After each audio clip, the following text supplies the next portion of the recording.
Hey guys. So today's session, I've conjoined a couple of the subtopics. So today we'll be dealing with classification as a subdiv of supervised machine learning. Then we'll tackle unsupervised machine learning. Then tackle deep learning, and then CNNs, then NLPs. So let me confirm on sharing the screen.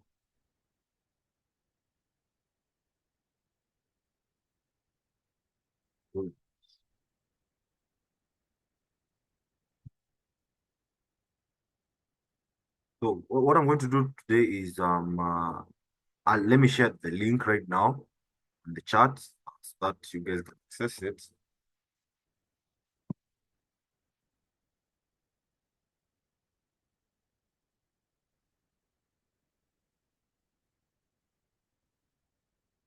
So when you click on that link, it will redirect you to this Google Docs that I've created. So the reason I did that is because the other one is a bit uh,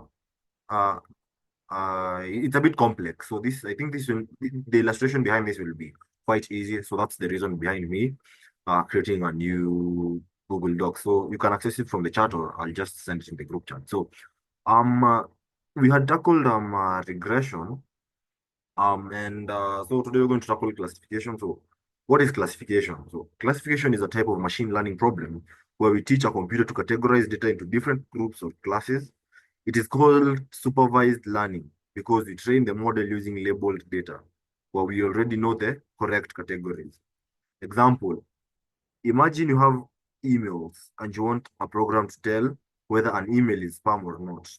So the program learns from past labeled emails and make predictions on new emails. I think that is quite self-explanatory on what it is. So types of classification problems. We have three types of classification problems: binary classification, multi-class classification, and multi-label classification. So binary classification, the data is divided into two categories. So in this example, use case is let's take the email one as an example here. So in binary classification, we've said the data is divided into two categories. It's either this side or this other side. So for example, in an email, it's either spam or not spam. And in another analogy that we've been given here is medical tests. So in this case, disease present or disease absent. So that is one of classification problem based off binary classification. The other one is multi-class classification. The data is divided into three or more categories. Examples, handwritten digit recognition, so from 0 to 9. And the other one is, the other analogy is classifying types of animals. So dog, cat, elephant, donkey. So that's a multi-class classification. Then the third one is multi-label classification. One example can belong to multiple categories at the same time. And in this example is, a movie can be labeled as an action movie, a comedy movie, a science fiction movie, all at the same time. The other analogy is a news article may belong to multiple topics like politics and economy and other subtopics. Simply that is multi-label classification. I think now we've tackled the three problems you face in classification: binary classification, multi-class classification, and multi-label classification. So real world examples of classification tasks. So the first one is medical diagnosis, predicting if a patient has diabetes or not based on health data. The other one is face recognition. In this case, it's identifying a photo belongs to person A, person B, or person C. Then the third one is customer churn prediction. So predicting if a customer will stay or leave a company, and sentiment analysis. So classifying a customer's review as positive, negative, or neutral. So in this case, the use case of mainly this is what do we call it? Like movies. So that is sentiment analysis. So we're going to get started with scikit-learn, and I think we had explained what scikit-learn is. This is a library, a Python library that is used for machine learning. So when you're dealing with machine learning, you must use this Python library. So if I, what we're going to do is open Google Cloud,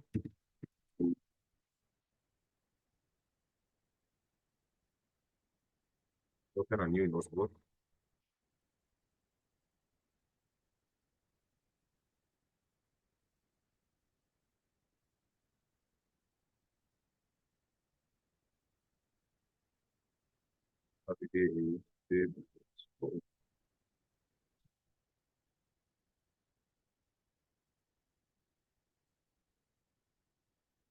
And run it.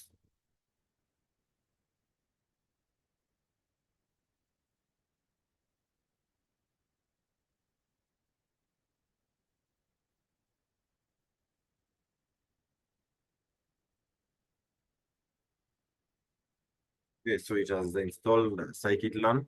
So that's the first thing. You're going to install scikit-learn on your Google Colab. So I won't install the rest number and Panda since it's already installed. So now we want to understand the scikit-learn API. So scikit-learn makes machine learning simple enough with a few main steps. So the first one is import the model. Then the second one is load the data set. Then pre-process the data, train the model, make predictions, then evaluate the model. So we'll just have a look at them right here. So let's use a simple classifier. So this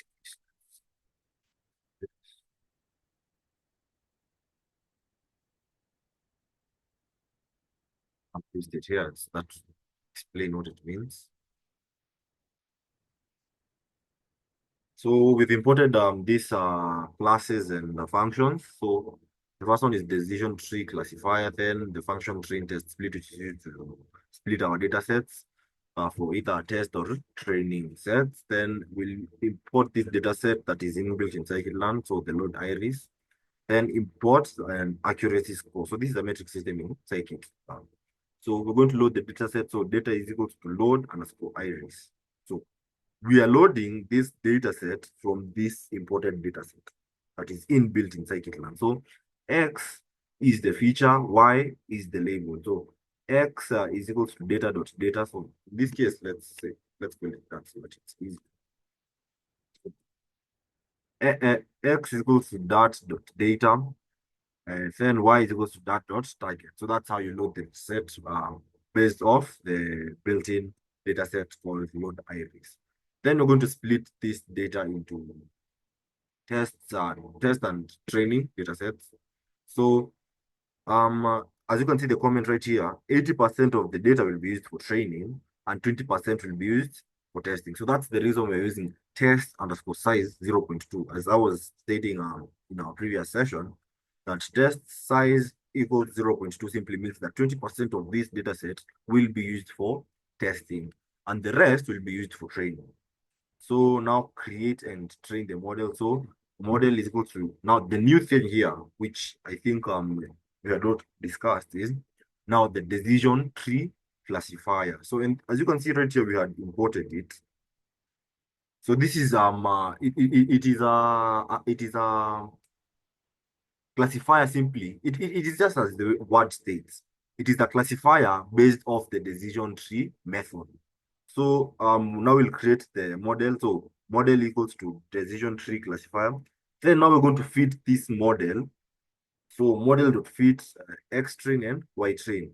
Then now make predictions based off the X test dataset or the Y test dataset ether. So Y underscore cred is equals to model.predict of the X test data. So it will predict based off the X test data set. So now we'll evaluate the accuracy. Let's run it. So as you can see, the accuracy score is 1.0. So when you score an accuracy score of like 0.0, that means like this model is so horrible. It means that it's bad.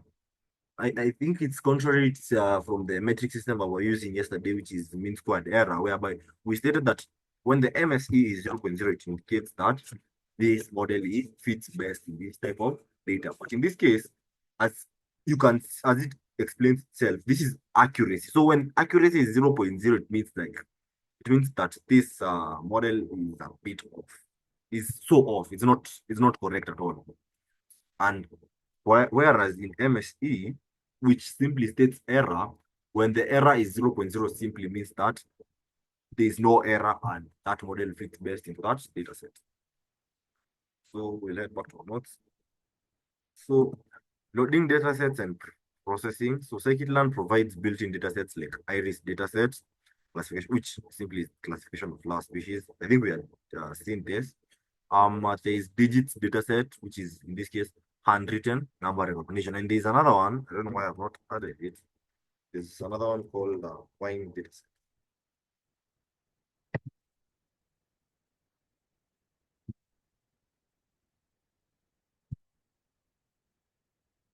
So you can load these datasets using this prompt right here.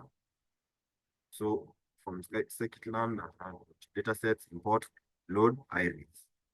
Okay, let's just see.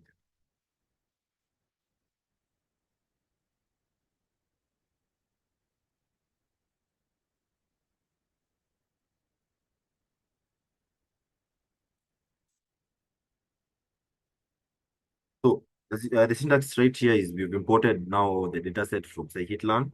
Then we've defined our new variable. So in this case, data, which fetches this dataset.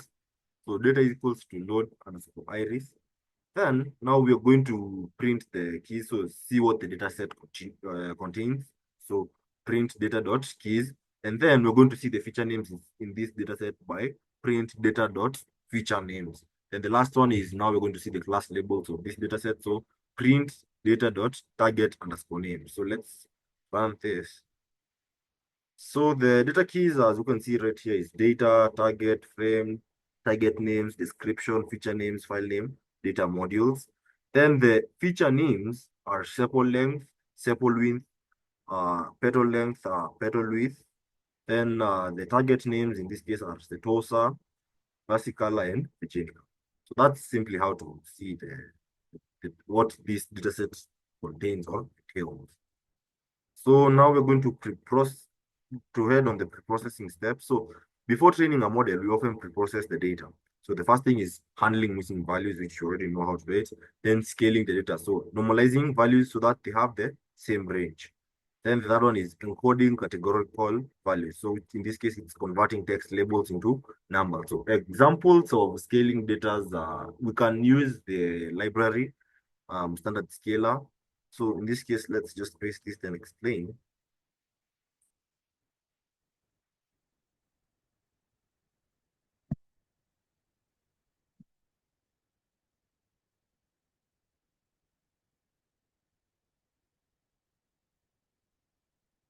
So in this case, we have imported standard scaler, which now we're going to use in scaling. So now we're going to define it as a variable. So in this case, scalar is equals to standard scalar. So now we can easily access it or easily reference it. So x underscore scalar is equals to scalar dot fit underscore transform. So what this does is it features the labels. Yeah, that is simply scaling. And as you have we have said here,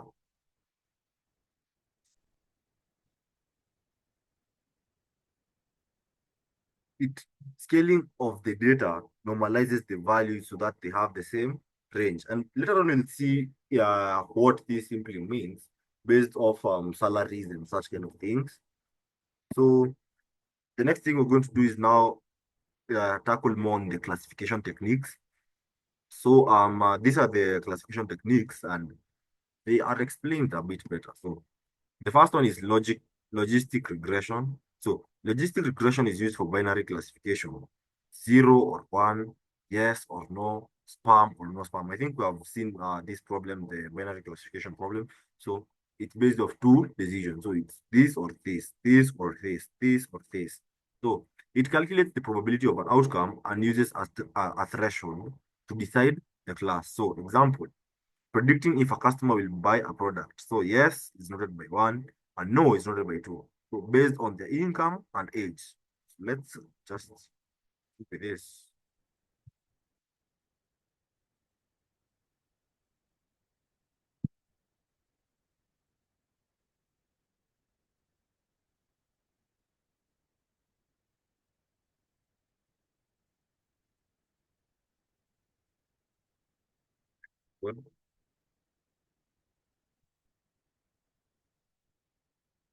So in this case, we've imported logistic regression as a classification method or technique.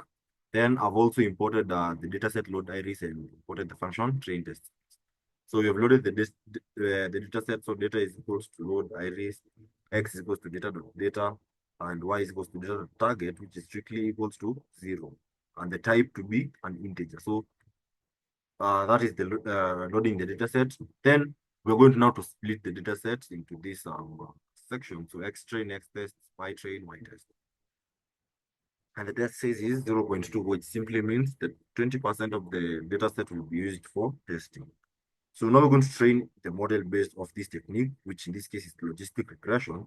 So model equals to logistic regression. Then now we're going to model fit. Now model dot fit and take the training data. So since this is since in this step we're training the model, we are taking the train set, train data set. So model dot fit x underscore train, and then we're going to take the second train data set, which is y underscore train. And now we're going to predict this model. So y underscore pred is equals to model dot predict based off the testing data set x. So when we print the prediction,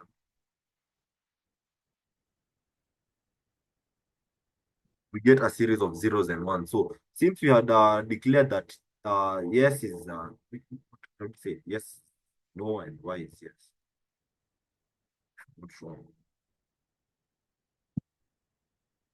Yeah, yes is one, no is zero. So in this case, it's no, yes, no, no, no, yes, no, no.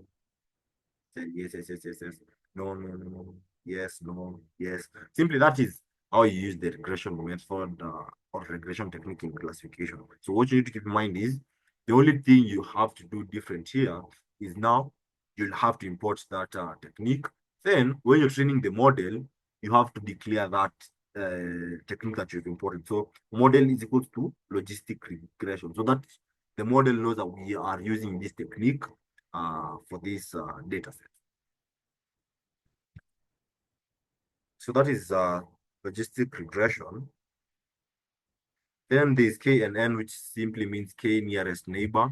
So KNN classifies a new point based off its nearest neighbor. If most of the closest neighbors belong to class A, the new point is assigned to class A. And a very good example here is predicting if a fruit is an apple or orange based on size and color. So if size and color, if the size inclines more on orange and the color inclines more on orange, the new point will be assigned on orange. So a new fruit is classified based on the majority class of its closest fruits. So what's snippet here?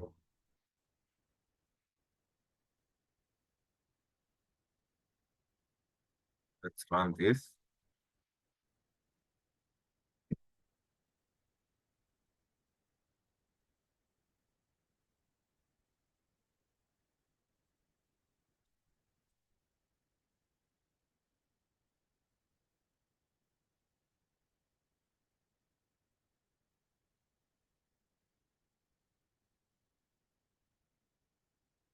Still the same case. So it will identify this you can see when you check these two that they're still the same. So in this case, it is testing the model using three nearest neighbors. And how you note that is n neighbors equals to three. So another thing that you need to keep in mind when you're using the KNN classification technique is you are going to import that necessary technique. Then you later on define it later on with your desired model name. So that when you're referencing back to it, when you're training the model, you use the reference name that you the variable name that you declared here. So in this case, model. So model is equals to k neighbors classifier. So this is the build function. So model is equals to k neighbors classifier. Then the number of neighbors we want them to be three. Then now this variable name we're going to use it right here when you're training the model. So model dot fit. Then we take the train data set and the y train data set.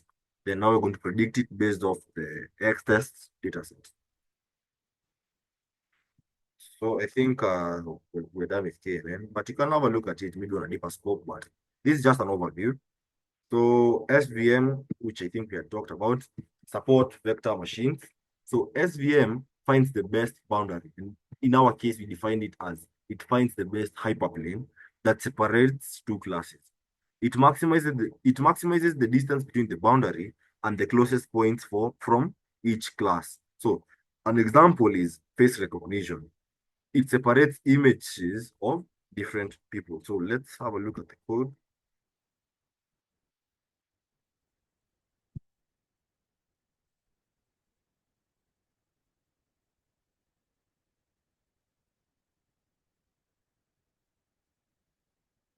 So now we have imported SVC. Uh, then now we're going to train the model. So model is equals to SVC. Then we later on specify that we want the kernel to be used in this case to be linear. Then now we're going to model fit to train the model based off these two data sets. So model dot fit, then train that model. Then now we're going to predict based off the test data set. So model dot predict, then reference back to the desired test data set. So when we run this, the output is the same. Yeah, the output will still the same. So the other one is now decision trees. So decision trees split the data into smaller groups using questions until each group belongs to one class. And we stated that the bigger the tree, the more the computing cost. Since you cannot have like the number of trees to be like 1,000 and expect the processing power to be like so fast. So the more the trees, the more the computing cost. So decision trees split the data into smaller groups using questions until each group belongs to one class. So an example is diagnosing a disease. So do you have a fever? Yes. And in case the a user chose no, it will have gone with another alternative question. So do you have a cough? Yes. Then the final output is you may have a flu based off the outputs that the inputs that the user has input and the outputs that the model has given. So a simple code snippet is right here.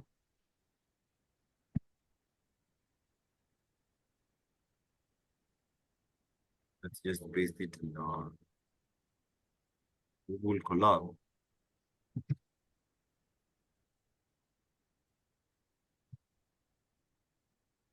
So we have imported now the decision tree classifier. Then when we were training the model, now we came here and gave it a variable name so that we can reference it easily. So model is equals to decision tree classifier, then model dot fit x train, y train, which in this case simply reference back to the train data sets. And training the model, you use the train data set. Predicting the model, use the test data set. So when we run this, you've seen the output is still the same. So that's the decision tree classifier. Then there's random forest. So random forest is a collection of multiple decision trees. It combines the results for better accuracy. So simply random forest is a group of decision trees. So an example is predicting if a customer will buy a product based on age, income, and previous purchases. So simple code example is right here.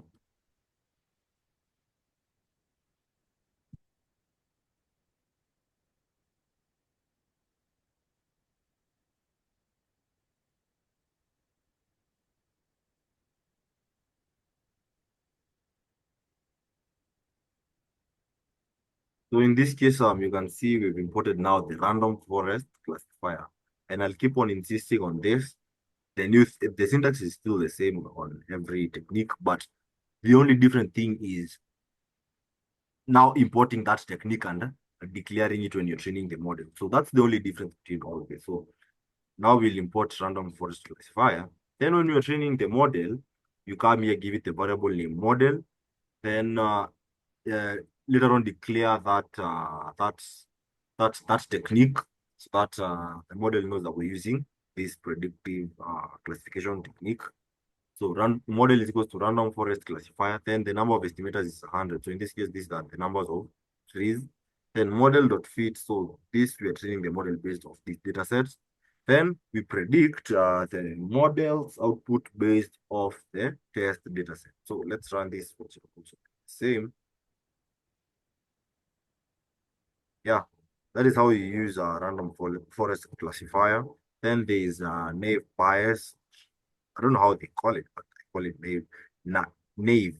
Some say naive bias, some say naive Bayes, some say naive bias. Yeah, but depends on what you call it. So naive bias is based on probabilities. It assumes that all features are independent, which is not always true, but it still works. So an example is spam filtering. If an image contains words like free, win, price, it is more likely to be spam. So one thing to keep in mind is it works on probability. See, someone can say, someone genuine can send you a text like, maybe attend this golf tournament and the prize will be like a car. So since most of the spam emails are flagged using the word price, it might flag that person's email, yet that person is a genuine person. So that's why we stated here that it is not always true, but still works well. So let's run this code.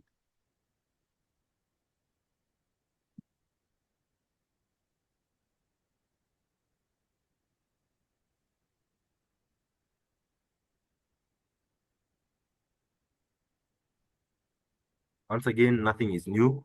You just import the required library. Then when you're training the model, you define it, then reference back to the required technique. Output still is the same. So yeah, and now after this section, you have a summary. So we have logistic regression. So how it works, it uses probability to classify. And our use case is email spam detection. Then K nearest neighbor, it finds the closest neighbor. And in this case, the use case is food classification. SVM draws the best boundary, and in this case, is face recognition. Decision trees use questions to split data. So the use case is medical diagnosis. The random forests combines multiple trees. The use case is predicting customers' behavior, then naive bias uses probability, and the use case is spam filtering.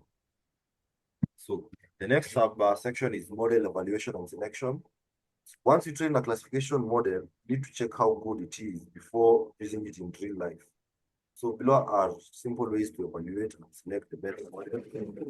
So we have training test split, so checking new data. And the reason we use like when we are stating that we want the test data set to be maybe 0.2 is because we want to see how the model works based off new unseen data. So that's why we use 20%. That is quite a lower percent for test. So yeah, we divide our data set into training data. We need to train the model and testing data, use to check accuracy. So if we have 100 rows of data, we use 80 rows to train and 20 rows to test. Why is it important? It prevents the model from just memorizing the data. And it helps check how the model performs on new unseen data. So this is sample of the code. I won't paste it since it's something we've already learned.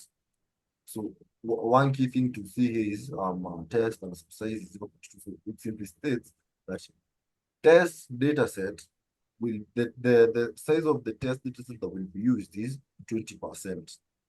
So then we have cross validation, which is more reliable testing. So instead of splitting the data once, we split it in multiple k folds. So and train slash test the model on different parts.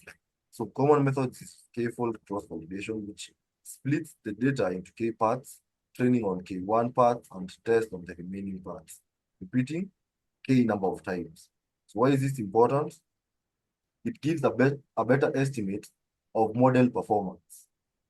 Then another one is avoids overfitting. So model being too perfect on training data, but failing on new data. That is what we stated as the 50 minutes. Uh, whereas not underfitting but overfitting. Whereas underfitting states that it performs poorly both on the training dataset and the testing dataset.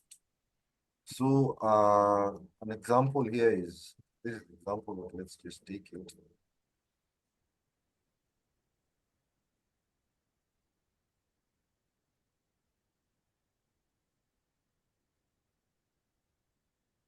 So we've imported the cross validation score. So now we're going to train this model using cross validation. So okay, model is equal to logistic regression. Then scores is equal to cross underscore value underscore score. Then we'll reference back to this model. Then X and Y data sets. Then the number of folds we want them to be 5. Then now we're going to print the average accuracy. So average means mean. So that's why we used mean right here. When we run this, average accuracy is 1.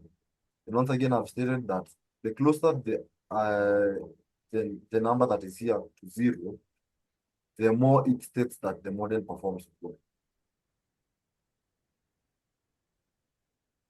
So now the third thing is performance metrics. So how good is the model? Once we test the model, we check how well it predicted the results. Here are the common evaluation metrics, so accuracy. So this is based off overall correct predictions. So it's either through the formula. An example of this is if the model made 80 correct predictions out of 100, the accuracy is 80%. So it's good when classes are balanced. So equal examples of yes or no. So it works best when the number of yeses are like 40 and the number of no's are 40. But later on we'll see where we use this metrics and when we use it. So this is the syntax. So from scikit-learn.metrics, import accuracy score. Accuracy goes to accuracy score based off the Y test data and the Y prediction data. So we're going to print out the accuracy, but I won't base that. What I want you to familiarize yourself with is the syntax mainly. So yeah, that is accuracy, and it runs some background maths. That's why here you can see that the formula is correct predictions underscore true prediction. So it does the maths behind the scenes, then gives you the output.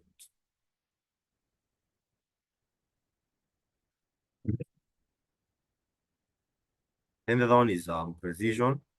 So how many predicted positives were correct? So the formula is true positives underscore true positives plus false positives. So in this example, is in spam detection, if 10 emails were predicted as spam, but 3 were not actually spam, precision is 7 over 10. So in this case, it's true plus positives. It's true positives divided by true plus positives. So it's good when false positives are costly, e.g., marking an important email as spam.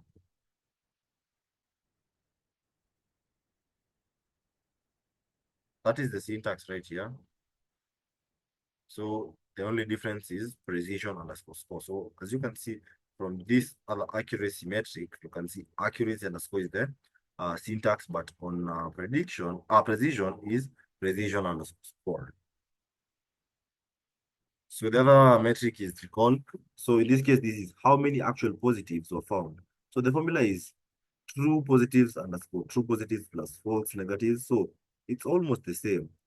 So example, in medical diagnosis, if 100 patients actually have cancer and the model finds 80, the recall is 80%. And it's also almost the same as this model, this metric right here, precision. So when you have a look at the formula, true positives underscore true positives plus false positive, and this, it's almost the same, true positives underscore true positives plus false negatives. So the only thing that is different from here is this, the negatives. On precision, you can see it's positives, but on recall, it's false negatives. So once again, the syntax here is recall underscore score. That is main thing I want you guys to understand.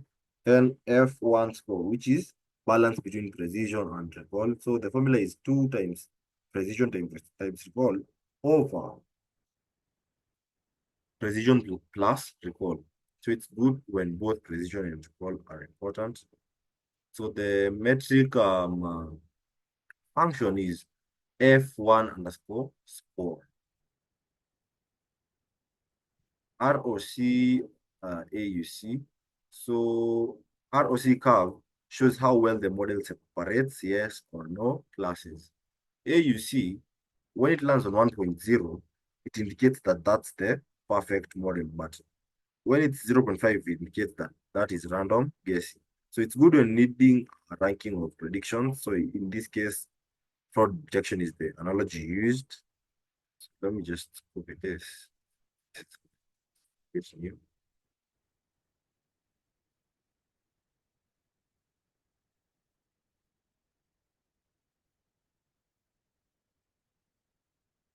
So we've imported ROC AUC score. So AUC is equals to ROC and AUC and score based off the Y test data in the Y. When we run this, RAUC score is 1. So, and you've seen when it's 0.5, it's random guessing, and when it's 1.0, it indicates that's the perfect model. So hyperparameter tuning, which in this case is making the model better. So what is hyperparameter tuning? So machine learning models have settings, which in this case are known as hyperparameters, that we can adjust for better performance. So examples is K and N, the number of neighbors, and decision tree, maximum tree depth. So methods of tune hyperparameters, which we had already discussed, grid search. It tests all positive values, tries every combination of parameter and picks the best one.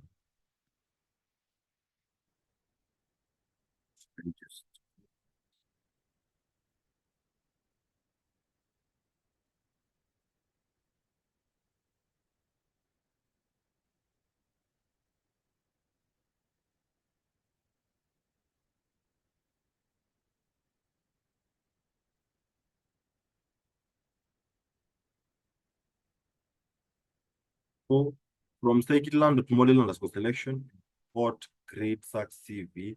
So this is the hyperparameter. So we're going to define the parameter option. So param grade is equals to this set of number of neighbors. So the first index, we want them to be 3, then 5, then 7, then 9. So now the next thing is now grid search for base K in K and N. So grid is equals to grid search CV based off the K neighbors classifier, which we tackled up there, and referencing back to this parameter options, and the number of crossfolds to be 5.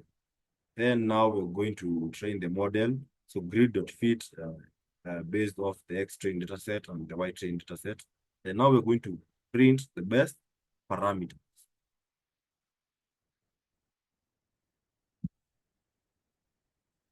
Best parameters is number of neighbors to be 3. So yeah, I think that's quite self-explanatory as a hyperparameter. So that's grid search. Then the other one is random search, which is faster and picks random values. So instead of testing all values, it picks random ones and finds the best. Okay.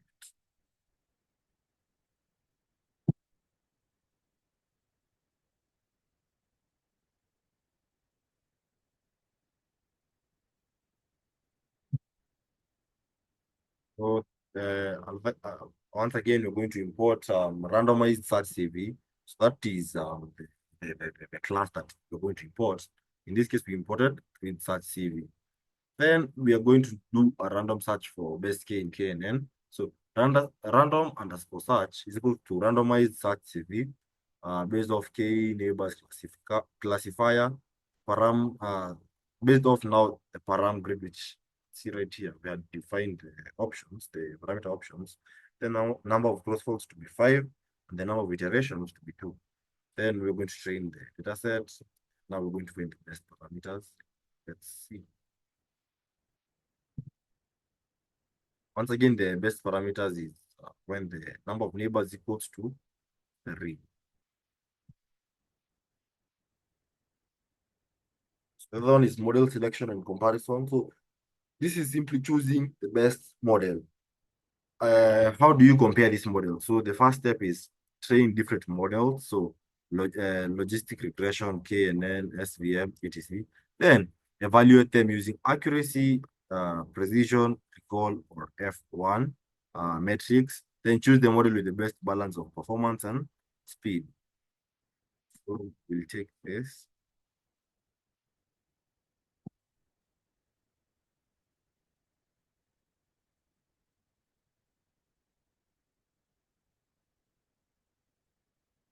Okay.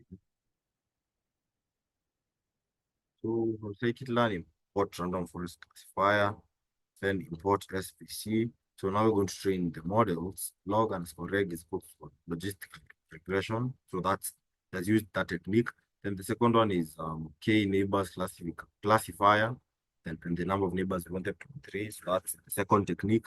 Then the other one is SVC, which is the third technique. And the fourth one is the random forest classifier, which is the last technique. So let's run this and see the accuracy based of those 4 models, 4 training techniques.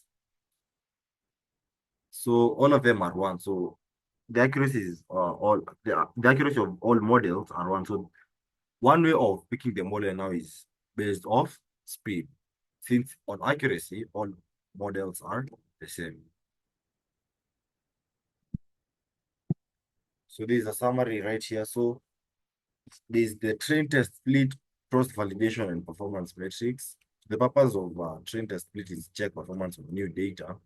And the purpose of cross validation is more reliable performance check. The purpose of performance metric is to measure how good the model is. Then there's hyperparameter tuning, which the purpose of hyperparameter tuning is improve model settings. And there is model selection, and the purpose of it is pick the best. So advanced classification techniques. Once you understand basic classification, you can improve performance using advanced methods like ensemble methods and imbalanced classification. So ensembled methods is using multiple models together. Instead of using one model, we use multiple models to get better accuracy. So in this case, it works like a team of experts.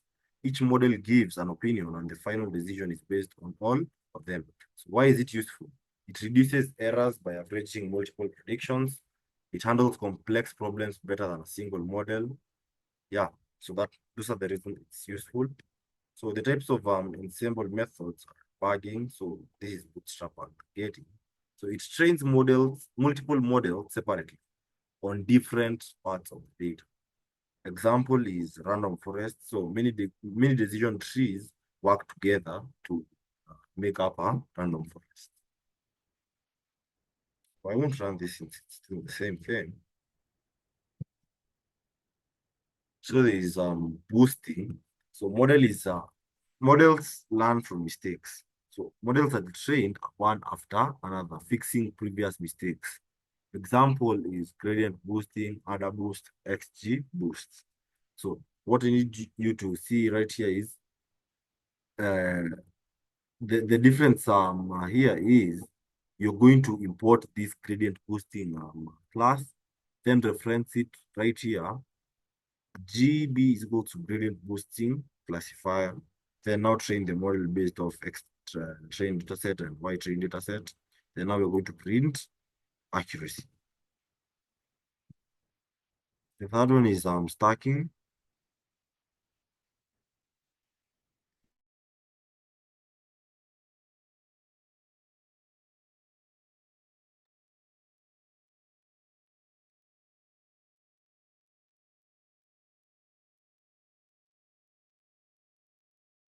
So as I was saying, the third one is stacking, which in this case is combining multiple models.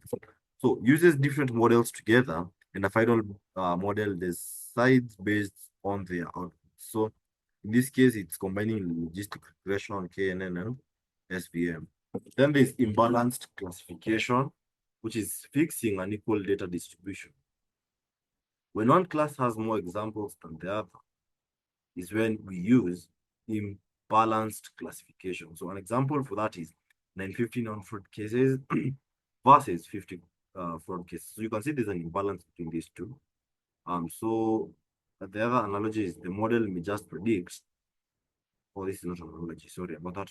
So the comment, this analogy is the model may just predict some fraud all the time and still get 95% accuracy, but it's wrong fraud cases. Why that is a problem is the model ignores the smaller class, e.g. fraud detection, medical diagnosis. So ways to fix this is balancing the data. So based off oversampling or undersampling. So this is how you do it.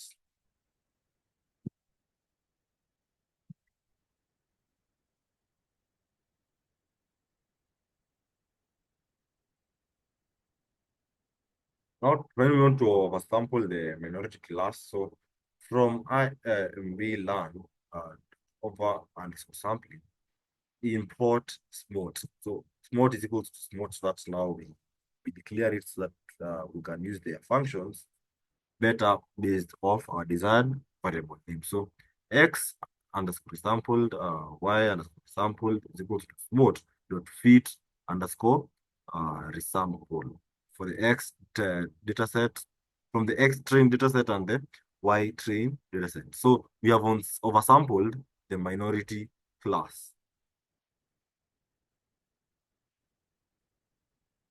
So the other method is class width. So make the model focus on the smaller class. So this is the opposite of this. So give higher importance to the minority class. So let's copy this. Actually, without even copying it, let's just discuss the syntax right here. So we imported logistic regression as the technique in this classification, supervised machine learning. Then now we're going to train the model with class weights. So in this case, model is equal to logistic regression, then specify on this class weight that we want it to be balanced. Then now we're going to model fit the X train data set and the Y train data set. The other method is using different metrics instead of accuracy. So in this case, we have discussed precision, recall, F1 score, and ROC, AUC, which help evacuate imbalanced data better. The techniques, you'll have a look at them free time. So feature selection and dimensionality reduction. So when working with data, sometimes you have too many features. This can make models slow and less accurate. So feature selection is choosing the most important features. Then dimensionality reduction is transforming the data to use fewer features while keeping important information. So we'll have a look at that later on paper scope. Let's just proceed. So variance threshold. This remove useless features. So what what is variance threshold? So it removes features that don't change much. And in this case, we declare it as a low variance. Then an example is if a column has almost the same value for every row, it's not useful. So why do we use variance threshold? It's because it removes features that do not contribute to prediction. So a code example is right here. So first thing is importing the variance threshold. So now it remove the features with low variance. So how we specify this is the threshold. So when we say threshold is it will eliminate, it will simply select the features that are matching to us by 10%. That is what threshold is equals to 0.1 means. Then now we're going to transform this. So x underscore new is equals to selected.fit transform. And now we are transforming the x data sets. So the next thing is RFE, which is recursive feature elimination. So what is RFE? So it starts with all features, removes the least important one, and repeats until we have the best set. So why use it? Is it because it automatically picks the most important features for a model. So the code example is right here. So From scikit-learn.feature selection, import RFE. So we've imported RFE and logistic regression.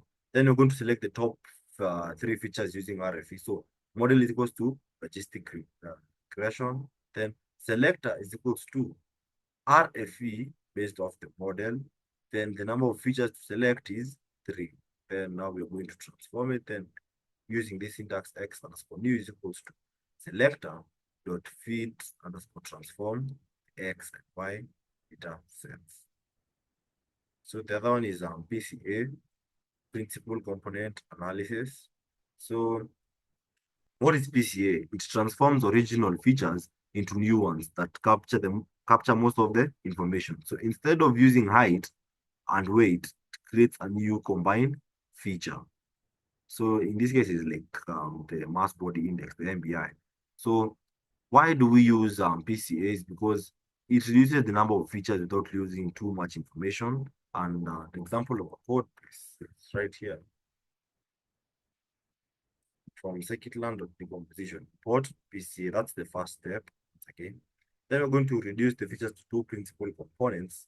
So the thing to keep in mind here is n underscore components is the function that is used to reduce the features to your desired principal components. So in this case, the number of components are 2.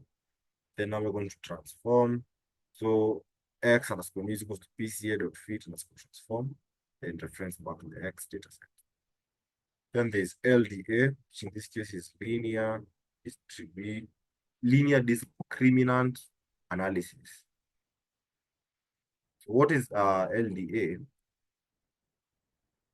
Similar to PCA, but focuses on separating classes. So the difference between PCA and LDA is LDA focuses on separating classes on labels. So if you're predicting yes or no, LDA keeps features that best separate these classes. So why do we use LDA?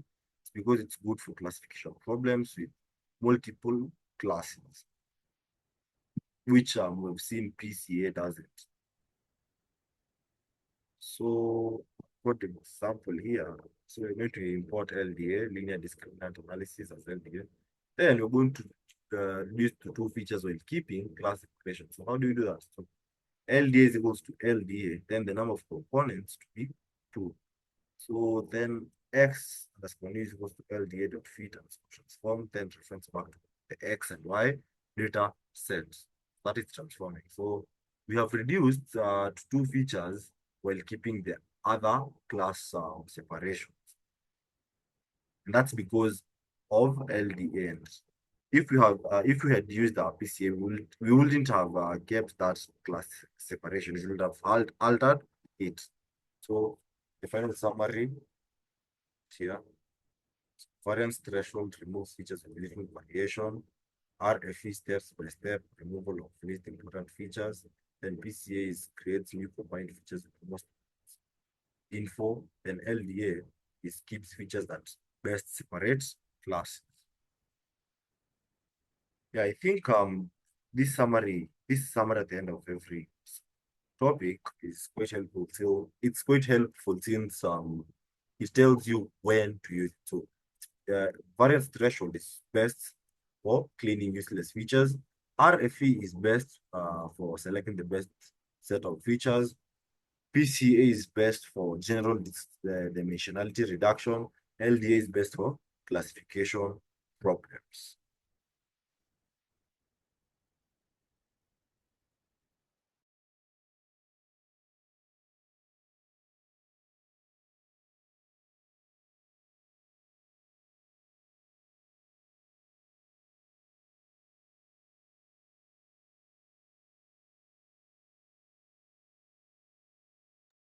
Please give me a minute.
about that. So now we're going to tackle the next subtopic, which is now introduction to supervised machine learning. And this will be quite easy since it doesn't have really complex illustrations. So, and it's almost similar to supervised. Let's see what's different. So, what is unsupervised machine learning? So, unsupervised machine learning is a type of machine learning where the model learns patterns from the data without labels. So, there is no right and or wrong answers. So, the key thing, but we'll later on see the difference between both, the difference between unsupervised machine learning and supervised machine learning. So, the purpose of supervised machine learning is it finds hidden patterns in data, it groups similar data points together, then it helps with data exploration when we don't know what to look for. So difference between supervised and unsupervised machine learning. So feature is the feature here is uses label data. That is the question. So supervised machine learning does not. Yes, it uses labeled data, while unsupervised does not use labeled data. Then the goal of supervised machine learning is makes prediction based off classification and regression methods. Then unsupervised machine learning is find patterns in data. Then an example of supervised machine learning is predicting spam emails. So in this case, it's either spam or not. While unsupervised machine learning is grouping customers based off their behavior.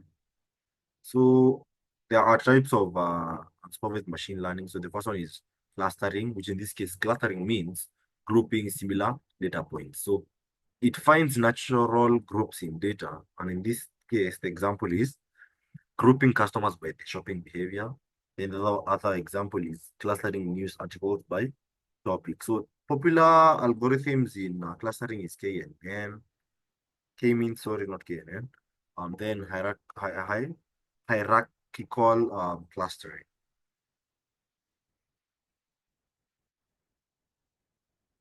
So let's have a look at this syntax right here.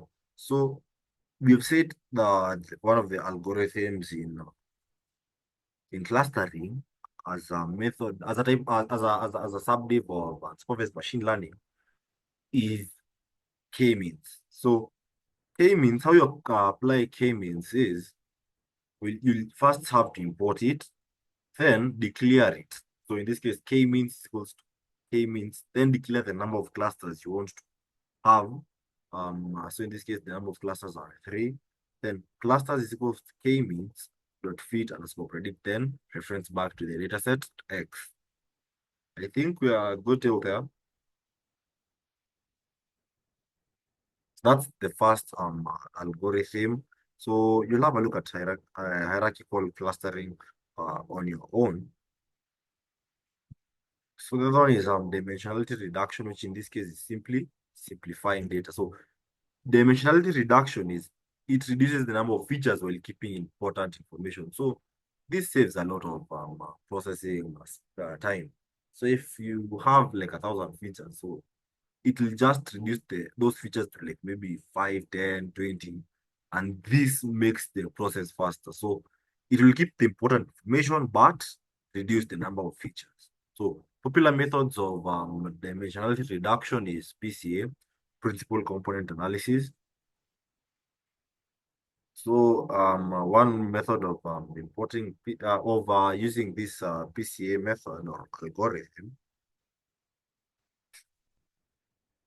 is PCA is equals to PCA, then the number of common components that you declare here. So once again, before even writing this syntax, you must first understand what the dimensionality reduction is. It reduces the number of features. So when you come here and declare the PCA method, when you declare the number of components in this PCA, it simply means it will reduce certain data set, the certain data set that you've given it to the desired or declared number of components. So in this case, when you declare the number of components to be 2, it will reduce this data 2 dimensions.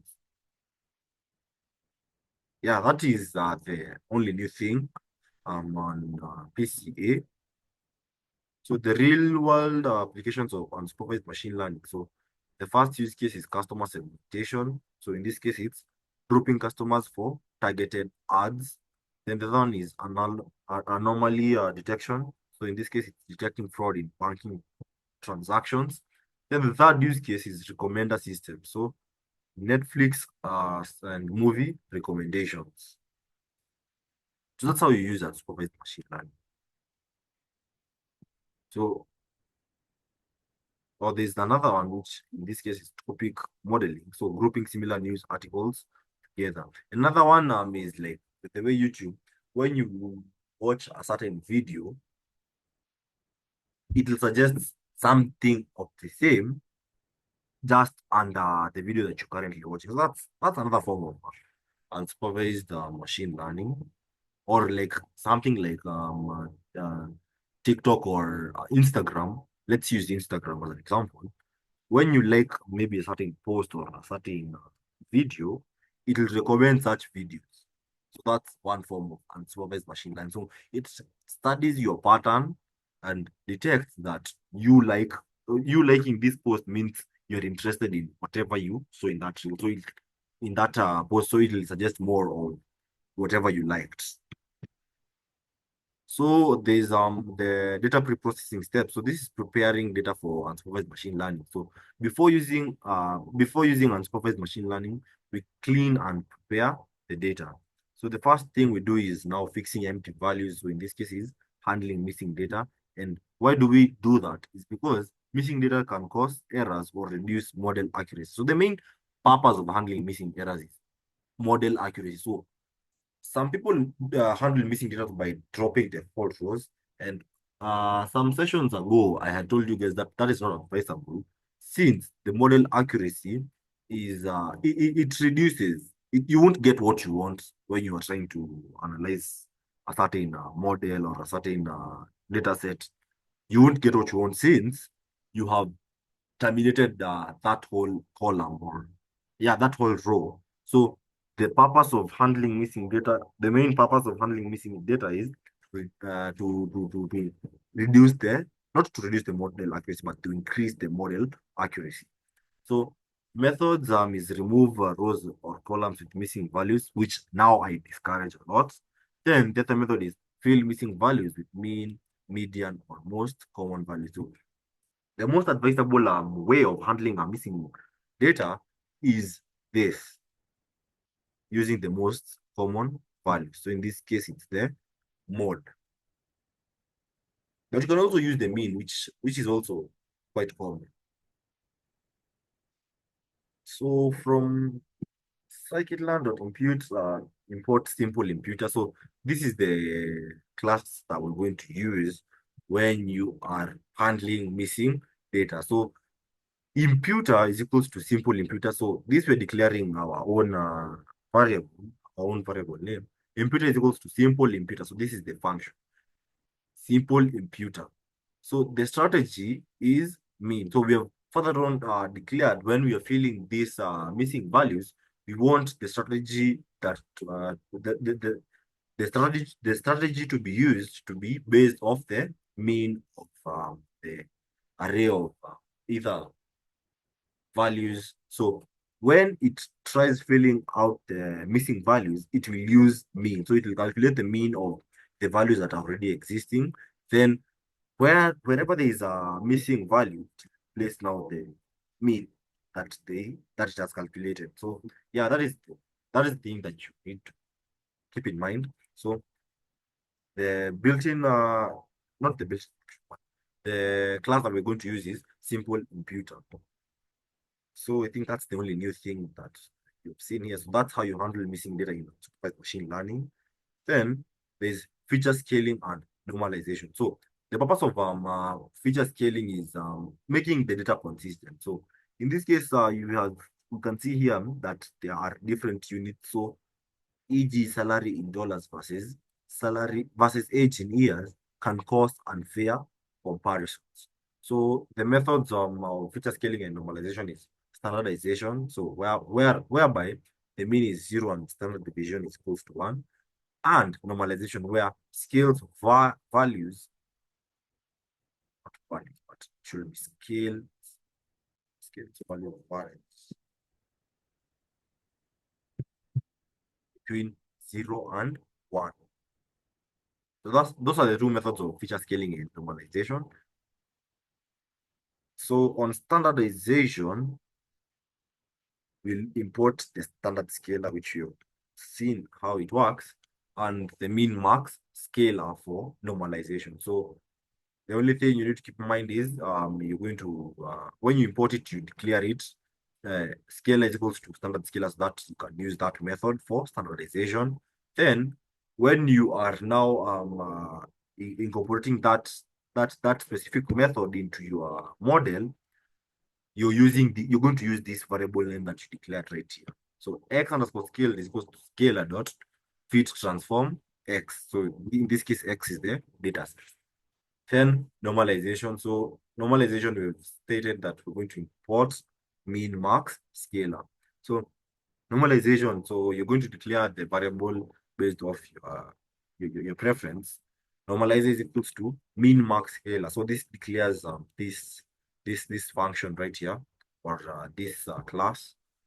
So it'll now, when we are referencing back to this function, we'll just use the normalizer variable name. So x underscore normalize is equals to normalizer dot fit transform, then based off x, which in this case is the data set. So there's encoding categorical data, which in this case means converting text to numbers. So what is the purpose of doing that? So machine learning models only understand numbers and not text.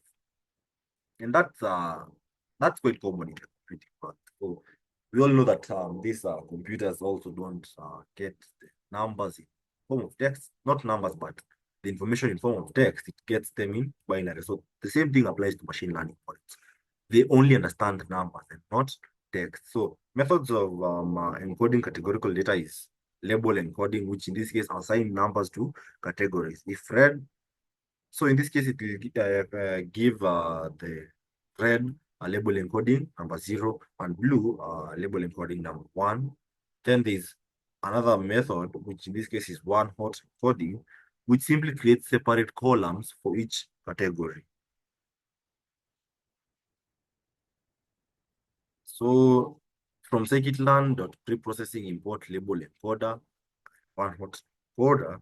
So the first one is now label encoding. So you'll first declare it. So label underscore encoder is equals to label encoder. So you've declared this class, then given it the variable name that you want. Then when we are transforming the model, we're going to use this variable name that we used here. So y underscore encoded is equals to label underscore encoder dot fit transform y.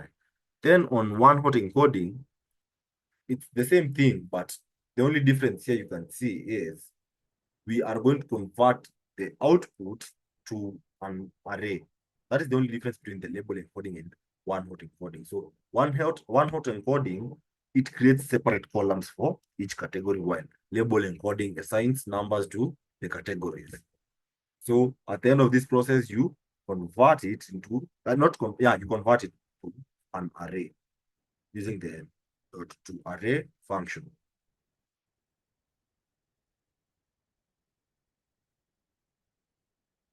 So this is the summary right here. I think if you didn't understand this, the summary simply explains it better. I won't repeat the same thing, but you'll have a look at it. So there's clustering algorithm. So we've seen one in this case k-means cluster. So clustering is a type of unsupervised learning where we group similar data points together without labels. K-means clustering is the first clustering algorithm. So in this case, it groups the data into K clusters. So how it works. So this is how K-means clustering works. It picks the K number of classes. So in this case, it can be K3, K5, K6. So what K6 means is that this number of clusters in this clustering technique, there are 6 clusters. Then randomly place K centroids.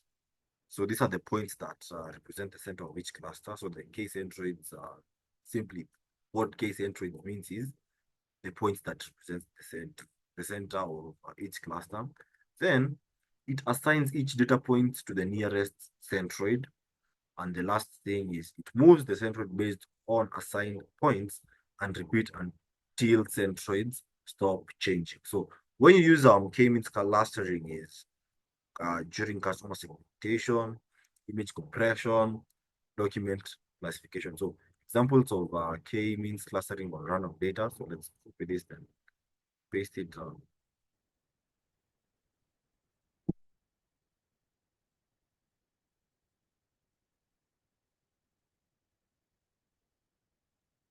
So in this case, we have imported NumPy, imported matplotlib for data visualization. Then we imported k-means and we've imported makeplot. So makeplot is data set.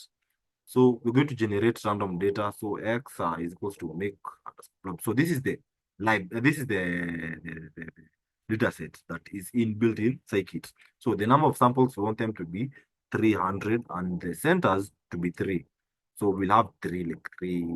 I don't want to call it. Yeah, let me like three axes. Then the random state of the randomization of the data to be 42. And now we're going to apply the k-means. So k-means is equals to k-means. So this is the class that we imported here. So k-means is equals to k-means. Then later on declare the number of clusters to be 3 and the random state of these classes to be random state 42. Then now we're going to fit it. Now clusters is equals to k-means to fit predict based off the X data set, which is right here. So we're going to plot this result. So we're going to create a scatter plot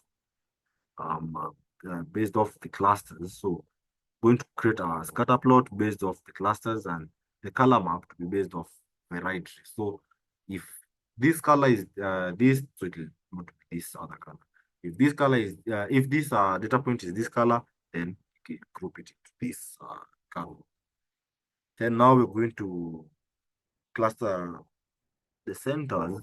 So we're going to plot the scatter centers, not cluster the centers. So wherever there will be the X notation, which we have declared right here as the marker, simply means that that is the cluster center of that scatter plot.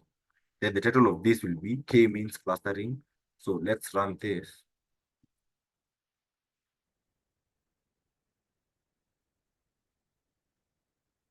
So you can see there's an X here, X here, there's an X here. So that is simply K means clustering. I think will be a good deal there. Okay. So the second method is now hierarchical clustering, which is simply building a tree of clusters. So how this works is it starts with each data point as its own cluster, then merges the closest clusters together. Then the third thing is it keeps merging until only one big cluster remains. Then the output is like a tree like designed structure. So in this case, it's known as a dendrogram. You need to keep in mind this name since we're going to use it later on. So when you use this clustering method is gene analysis, social network analysis, and grouping similar products. So example of hierarchical clustering. Let's take this.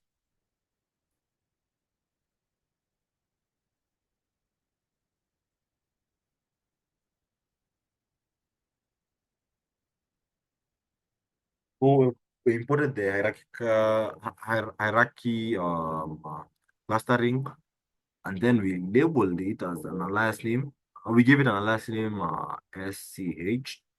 Then we're going to import agglomerative clustering. So now when we're going to create now that group of clusters, which in this case we've said it's called a dendrogram, this is how you do it. So we're going to plot a figure and then specify the figure size to be 8 by 5. Then the dendrogram is equals to SCH, which in this case is hierarchical clustering dot dendrogram. Then when we want to create this dendrogram, we want it to use the method word. I hope you're good till there for the ones in the session. Is there any question till there?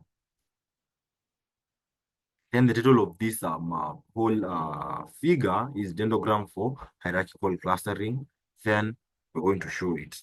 We're going to plot it. We're going to plot the dendrogram tree.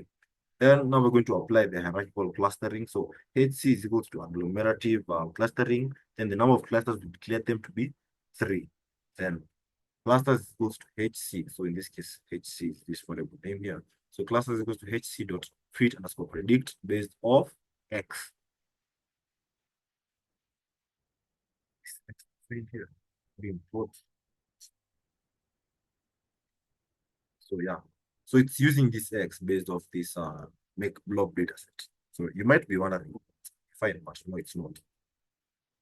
So now we're going to plot it. We're going to plot a scatter plot based off the number of clusters that we have here. Then the color of the scatter plots will be based off the right race, and the title will be hierarchical clustering. That's it. So this is the first dendrogram without even applying it. So this is how it looks. You can see it's a group of clusters. This, this, this. Yeah, it's just a group of clusters. So that's hierarchical clustering. Then, when we applied hierarchical clustering, this was the output. You can see the color map is based off the right trace. So when you apply hierarchical clustering into a scatter plot, this is what expects to see. Think we got till there. So then there's DB scan, which simply means density-based clustering. So how this works is it groups data points that are close together and marks outliers. So outliers is simply the noise in the data set. Unlike k-means, there's no need to specify the number of clusters. So it will do that automatically. So when you use DB scan is detecting fraud transactions, anomaly detection in sensor data. So let's assume you were in maybe in the bank field. When you're creating a final project, you can use this as a method. So when you're clustering on the data, you can use the DB scan. So another place we use DB scan is anomaly detection in sensor data. So from scikit-learn cluster, import DB scan. So then now you're going to apply DB scan. So how we've said here that you don't define the, the, the clusters in a DB scan, you simply define the minimum number of samples. Yeah.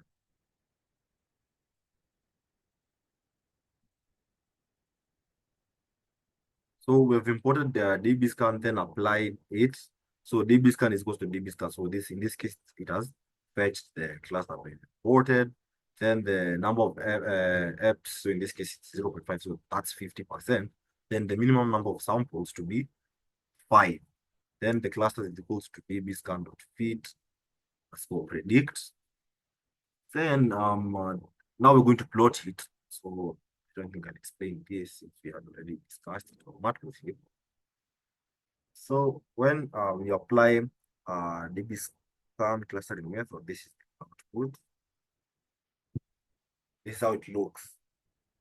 So it detects outliers, it detects noise like this right here, this right here, this right here, this right here. So yeah, that is the whole purpose of DB scan. That is not the whole purpose, but the main advantage of it is because it detects outliers in certain data sets. Not in certain, but in most data sets.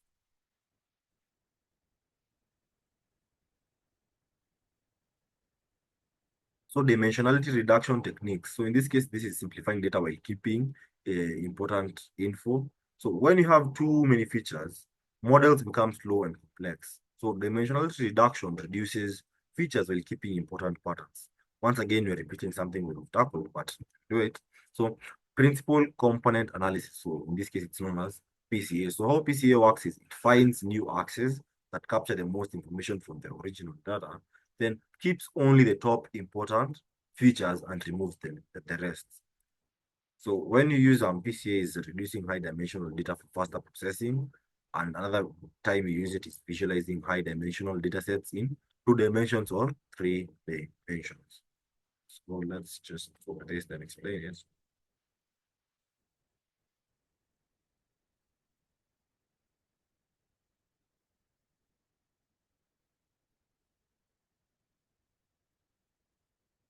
So we've imported PCA, then we've imported loadwine. It's a built-in data set in scikit-learn. Then now we're going to load this data set. So y is equals to loadwine. Then xy is equals to wine.data, wine.target. So this is simply the same as writing it as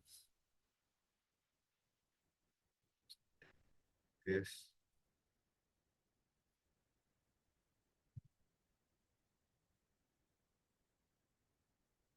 Same way as writing it.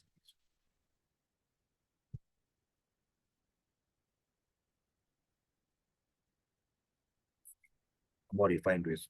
So that you guys don't wonder what that is. So we've loaded the data set, then declared x to be feature, then y to be the label. So when you're applying PCA, will now reduce the number of components to 2.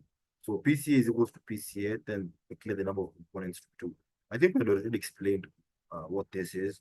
Then now we are going to transform the original data set. So x underscore PCA is equals to PCA dot fit underscore transform. So we're going to transform this x data set to 2 components.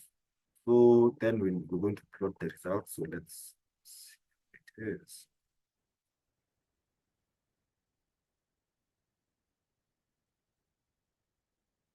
In this case, it's a so in this case, this is the PCO of the wine data set. So we've reduced the original data set. So in this case, we've reduced X to 2 components. So yeah,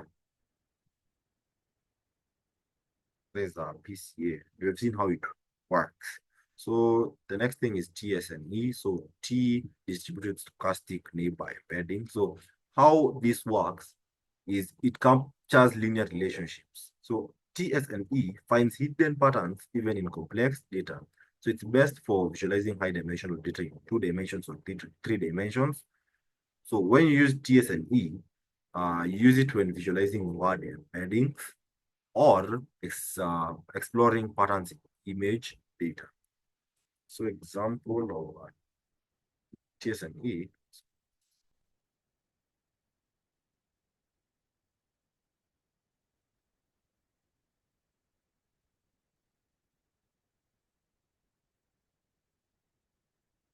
Now we're going to import TSNE. So then after importing it, now we're going to apply it. So TSNE is equals to TSNE, then reduce the number of components to 2. So this will be a 2 dimensional figure. Then random state to be 42. Then now we're going to transform the original data set, this new 2 dimensional data. So x underscore TSNE is equals to TSNE dot fit transform. So that's the function that is used to transform certain data sets to uh, either upscaled or descaled form. So in this case, it's reducing, so it's descaling. So we are transforming it from whatever component it was to a 2 dimensional, 2 component uh, data. So then we're going to plot it. This is quite, I won't be explaining, I won't explain all these things. It's just a repetition of something we tackled some time ago.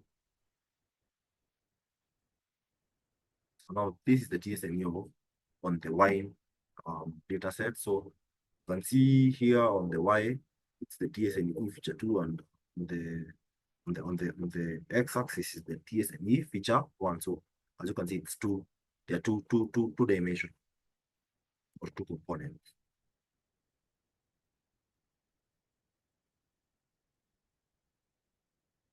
So there's this final summary. So K means the purpose of using K-means is it groups data into K clusters using centroids.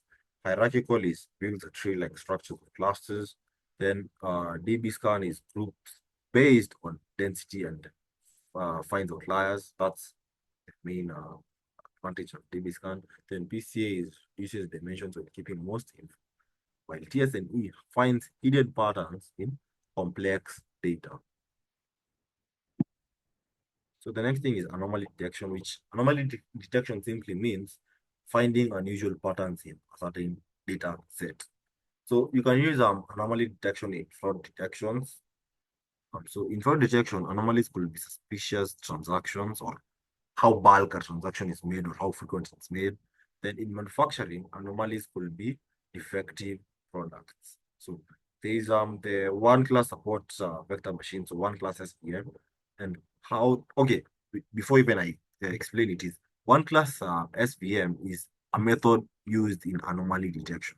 So how this works is it learns the normal pattern data, then flags anything too different as an anomaly. So it'll flag anything that is too different from the normal pattern of the data now as an anomaly. And it works well when we have only normal data for training. So yeah, you first have to feed it the normal data. Then it finds the pattern, the normal pattern of that data. So that when that pattern varies, it will tell you that this is an anomaly. So example use cases is fraud detection in credit card transactions, identifying fake login attempts. So the demo, let's copy this and explain it.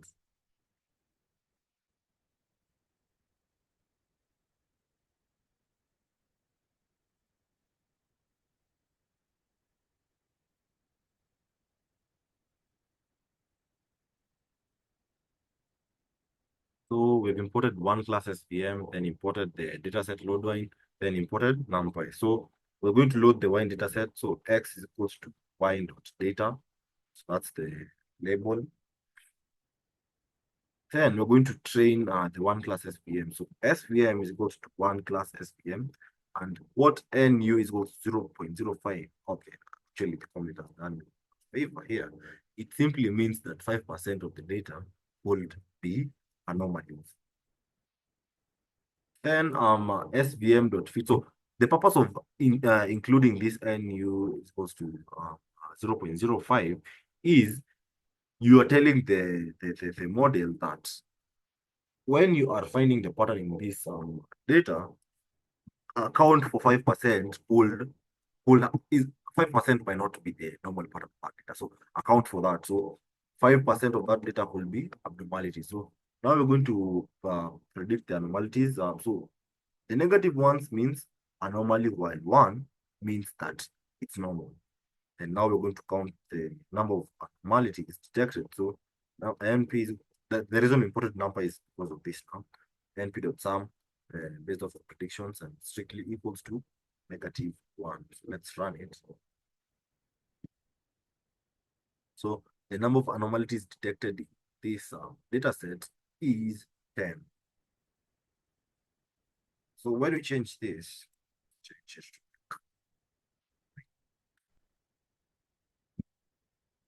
Let's run it. You'll see that the number of anomalies detected vary. So you'll just use the lower percentage data of that. I want to let me call it normal data or training data. You want to use a lower percentage that when there is a slight irregularity in the normal data, it will be detected as an anomaly. So back to 0.05, you'll see that the number of anomalies detected is 10. So then the other one is isolation forest. So this is tree-based anomaly detection. How this works is it creates a random decision trees to separate data points. Anomalies get isolated quickly. So there are fewer splits needed, then more efficient than one class for large data sets. So when you have large data sets, use isolation forest. But it will take quite some time to detect the anomalies. Okay, it won't take some time to detect. It will take time to know that this is an anomaly. This is not the normal pattern of this data. But yeah, when you're using it, when you're trying to detect anomalies at scale, you have to use isolation for it. So example use cases is detecting cyber attacks. finding unusual server behavior. So now let's demonstrate this.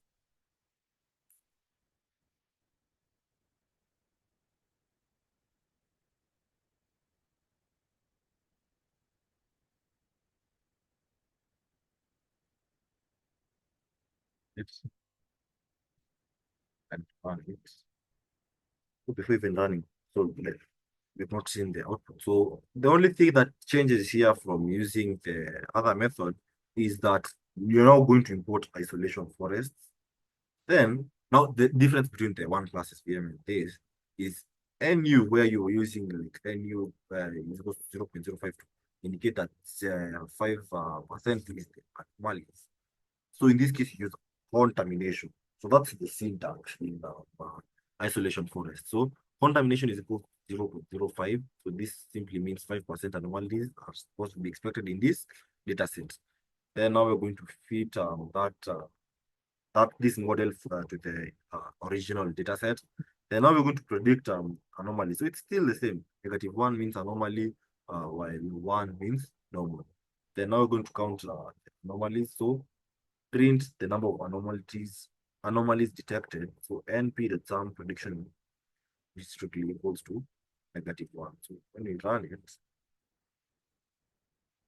the number of anomalies detected is 9.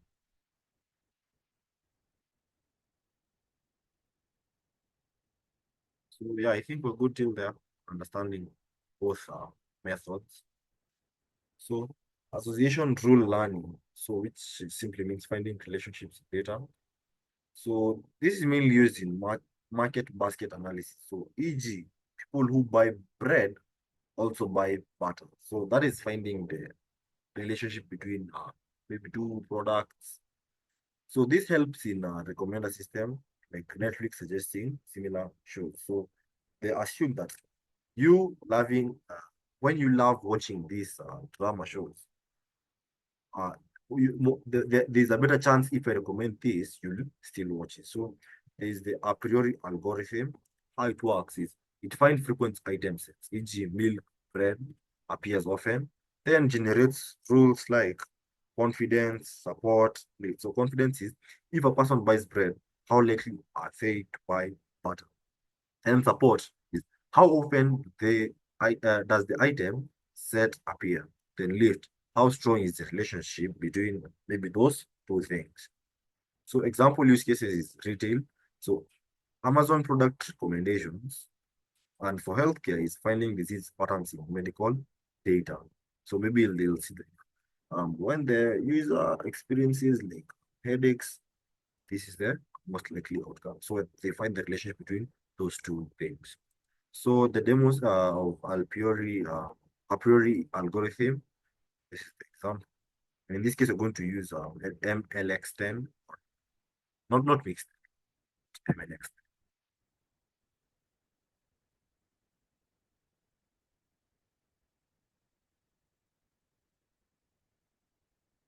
So in this case, now we've imported pandas, then imported MLX10 to find the patterns in this certain data set.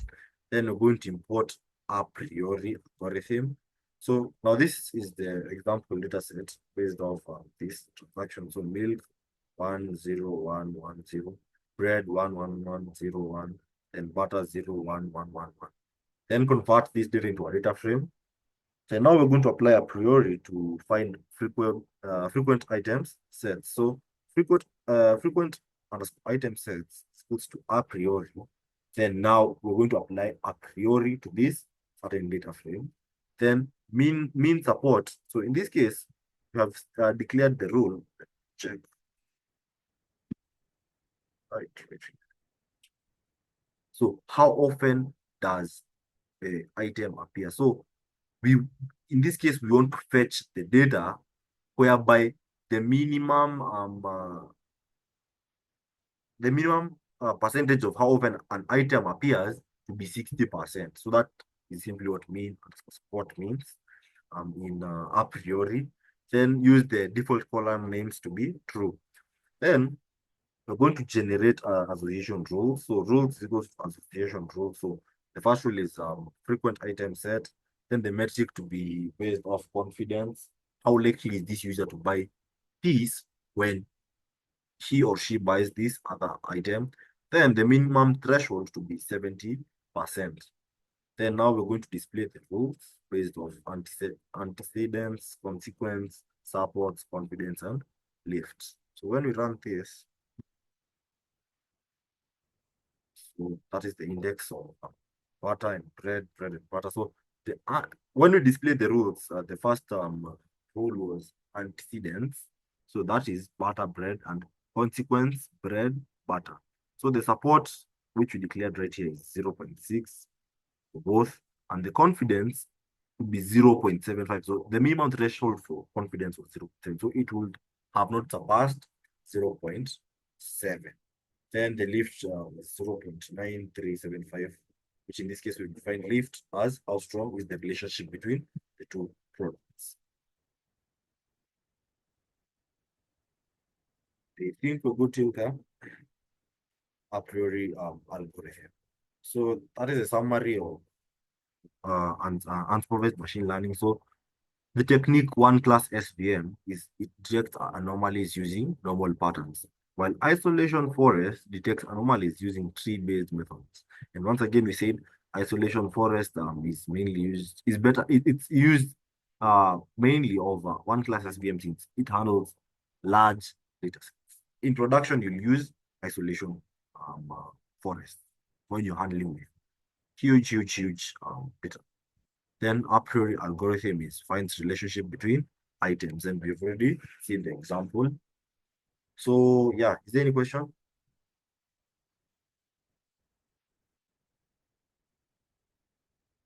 Okay, then proceed to our next subsection, which is deep learning. So the reason I combined all of these together is because they're almost the same.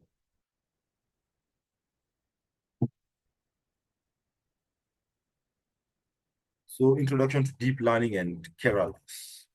So what is deep learning? So deep learning is a type of machine learning that mimics how the human brain works using artificial neural networks.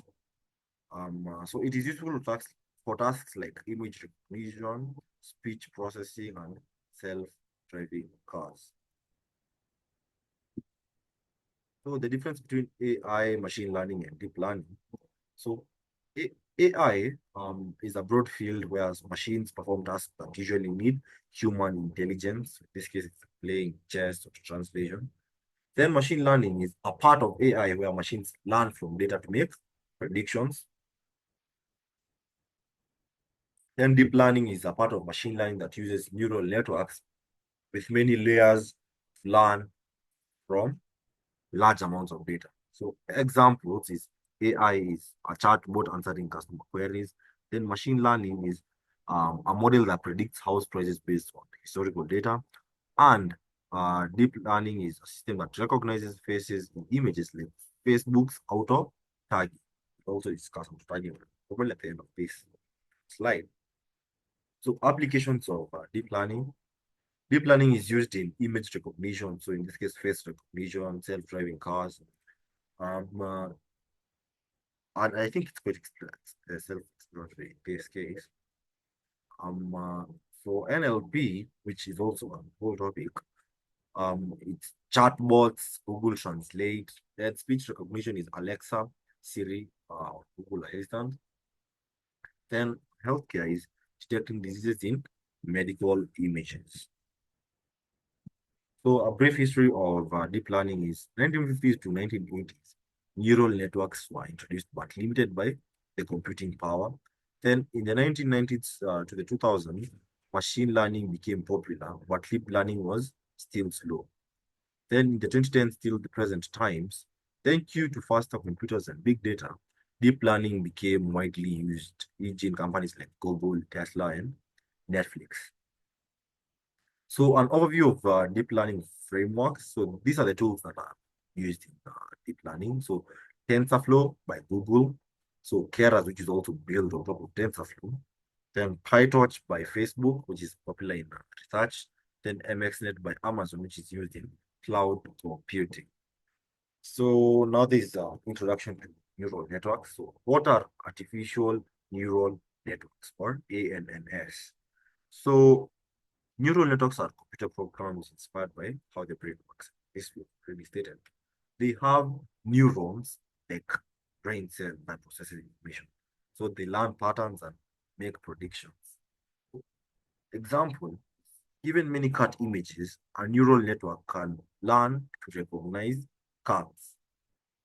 That is an example. So if you give it a boatload of cat images, it will find the patterns in that, then be able to identify that this is a cat. So basic concepts is neurons. So neurons are basic units on a neural network, like brain cells. Then layers is groups of neurons. So there's input layer, hidden layer, and output layer. And most of the cases you find out layer as the final layer, as the layer that you, when you read your syntax, the output layer will be the outermost layer, not the outermost, but the bottommost layer. Then the input layer is the first layer. The hidden layers are the layers in between the input layer and the output layer. Then there's weights, so numbers that decide how important a neuron's input is. Then there's biases, which are extra values that help adjust predictions. Then there's activation functions, which decide whether a neuron should fire or not. So how this works is data goes into the input layer, then it is processed by hidden layers using weights and biases. So we've already explained what they are. Weights are the numbers that decide how important a neuron's input is, and biases are extra values that help adjust predictions. Then the output layer makes a final. So types of neural networks is feed-forward neural network, which we won't dive deep, but we'll have a look at it. Then there's convolutional neural networks, or CNNs, which is the easiest way to pronounce it. Then there's recurrent neural networks, or RNNs. So for FNNs, simply a basic neural network prediction, e.g., house prices prediction.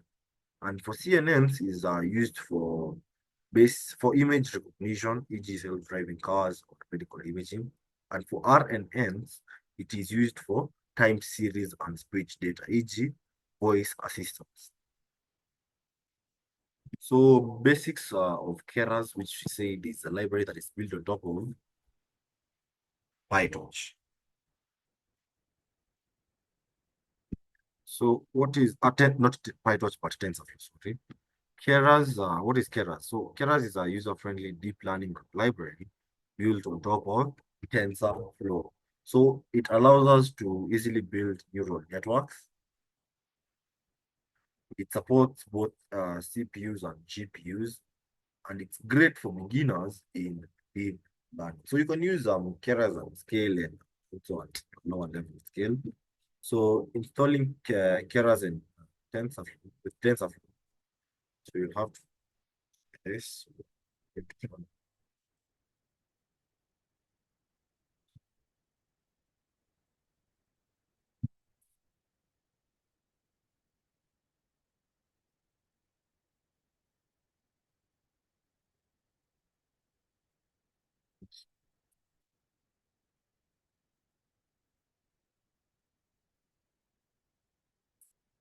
They're now going to check the version based on this.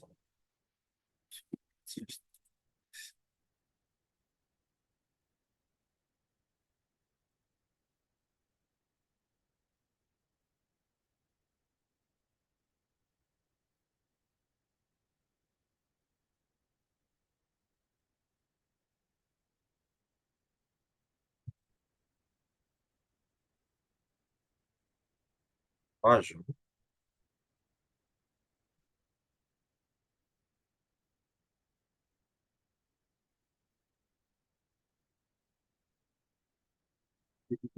After importing, the version are declared there, the newest version, the 2.18 versions. Google Colab automatically updates according to updated libraries. So now there's Keras sequential and functional API. So Keras provides two ways to build models. The first way is sequential APIs. So this is the simplest way. So how this works is it stacks layers one by one. An example of sequential API, so just copy this.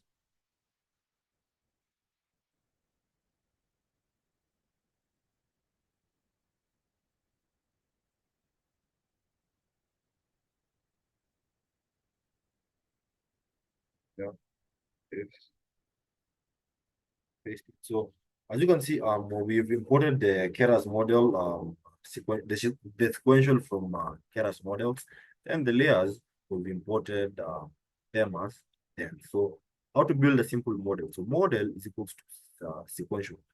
So the purpose of starting sequential is because we are creating a model. So that is the first thing that you declare. So after importing sequential, you come here. Then when you're building the model, you start with the model like class or library. So model is equals to sequential.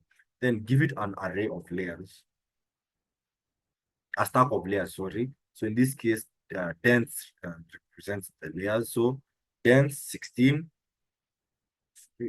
Then 16 activation value input shape to be 10. So what this simply means is the dense has 16 neurons. And we've said like neurons are like the brain cells in for humans. So this layer right here will have 16 neurons. Then the activation will be ReLU. So that's the relu function. Then the input shape will be 10. So this means that this certain layer will have 10 features. So when you state that input features is equal to 10, that is what it means. It means that this layer specified right here will have 10 features. So the second layer or the second dense layer will have 8 neurons and it also have the ReLU activation function. And third layer will have 1 neuron and the activation will be based off sigmoid activation function. So once again, as I had stated, the first layer is usually the input layer. The layer in between the input layer and the output layer is known as the hidden layer. Then the third or the last layer is known as the output layer. I think we're good till there. That is just the model. So when you run it, it will just build the model, but you won't see the output right now. So yeah, that is simply building a simple model using the first way that Keras has offered, which is sequential API. So that is the simplest form. The other one is like function API, which Keras offers. It's functional API. So this is more flexible and is used for complex models. It can create multiple inputs and outputs. So let's just go with this.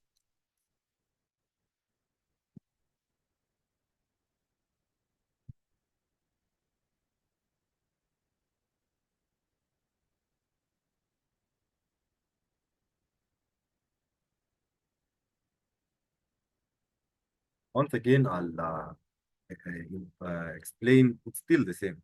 So we've imported the models. In this case, imported them as model, import model.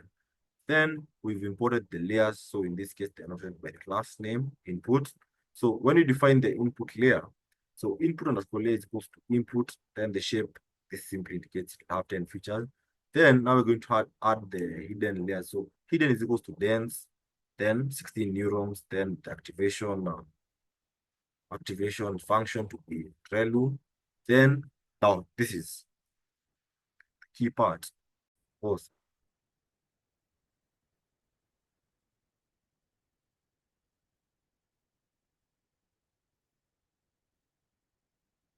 Can you confirm if I had discussed till this point, the input layer point? Can you please confirm with me?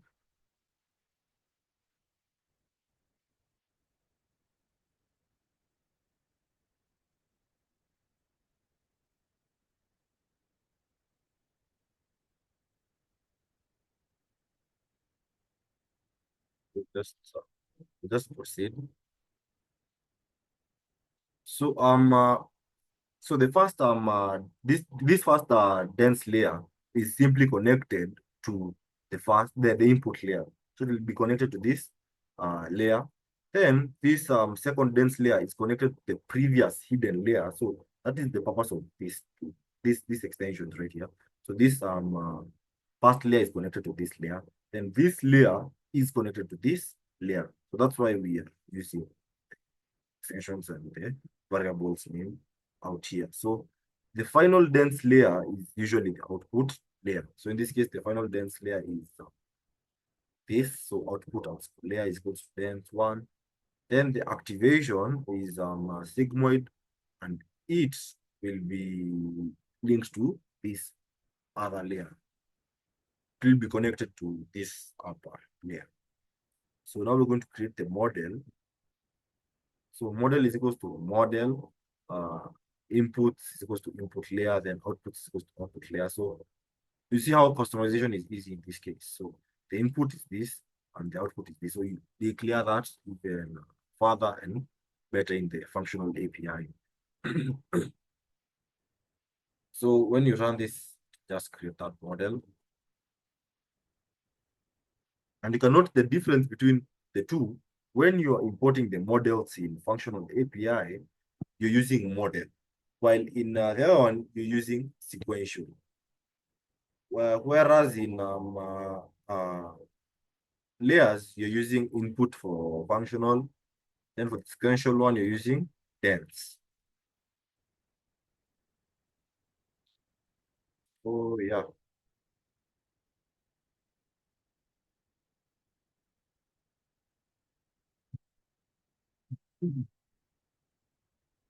Oh, you can. Yes, there's none. It's them. Summary. So, Keras layers are so building blocks of neural network. So, this layer, dense, is a fully connected layer. Conv 2D is a convolutional layer. It's mainly used in CNNs. Then LSTM, or long short-term memory layer, is used for time series data. So in this case, CNN is used for the conv2D is used for the images, the dense is used basic units, and the long short-term memory is used for time series data. So Kera's activation functions. Activation functions decide how neurons activate in the network. So this activation, rel, rectified linear unit, is most common used in hidden layers. Sigmoid is used for binary classification, and turn is similar to sigmoid but ranges from -1 to 1. Whereas sigmoid is used for binary classification, which entails zeros and ones. So examples of activation function usage. So dense, this layer has 16 neutrals, and the activation function is ReLU, or rectified linear unit. Then on this layer, it has one neuron, and the activation is sigmoid, simply for binary classification. And once again, we mainly use ReLU in hidden areas. So like in this case,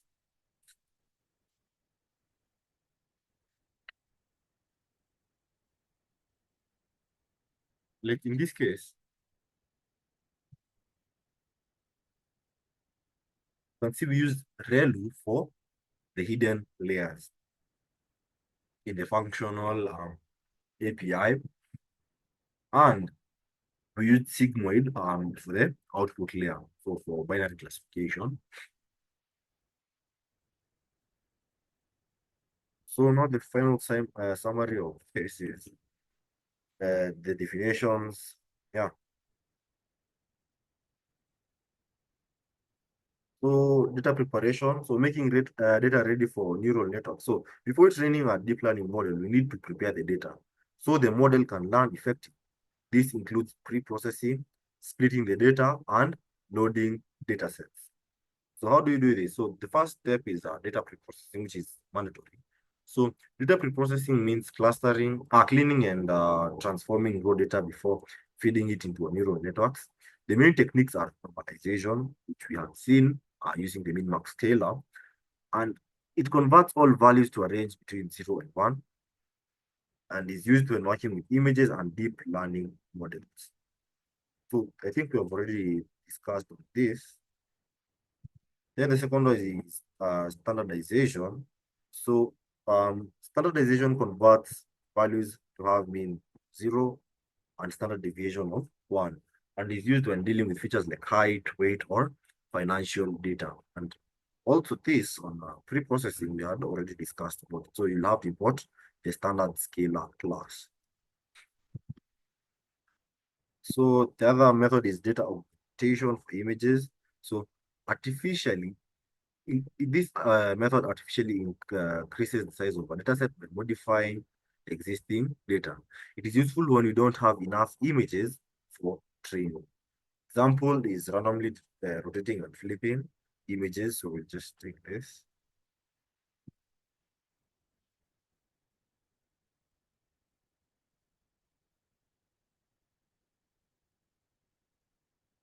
Oh,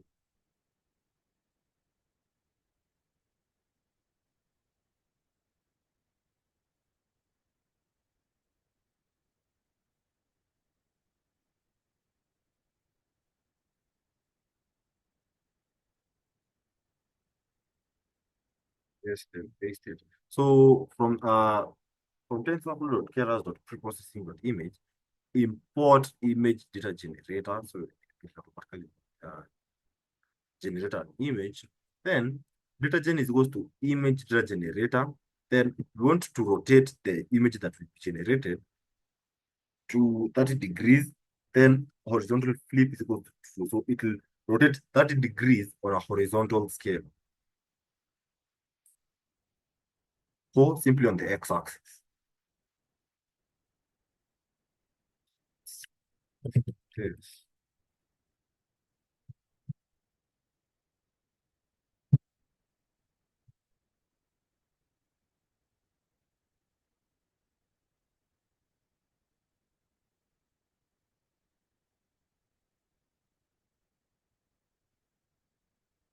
Come back to that.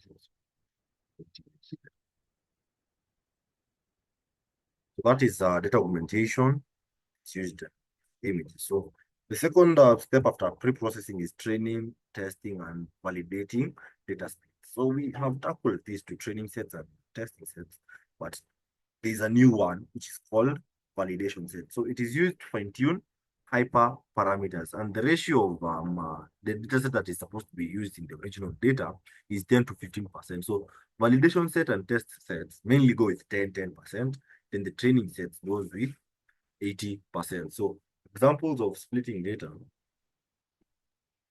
I won't paste this since something we'll just check from here. So from scikit-learn.model selection, import train test split is a class used for splitting data sets. Then we're going to split them into three. The train data set, the test data set, and the validation data set. So in this case, X train, X temp, Y train, Y temp is equals to train test split X, Y. The test size is 0.2. So it means that the testing data set will be 20%, whereas the training will be 80%. While on the X validation and wait. Oh yeah. So while on the X validation on the X test and the Y validation on the Y test, we're going to split them based off X temp and Y temp, which we cleared right here. Then the test size will be 0.5. So 50% of this data will be used for testing and 50% of the other data will be used for validating. And when you check the 50% of 20% is 10%. So simply means 10% of the whole data is used for testing and 10% of that data is used for validating. So loading popular data sets, in this case, NIST and Cipher 10. So MNIST is handwritten digits. So how you do it is now from TensorFlow, should I place it? There's no name. So from TensorFlow.keras.datasets, import NIST. So this is an inbuilt dataset in TensorFlow. Then we're going to test, let me just speak.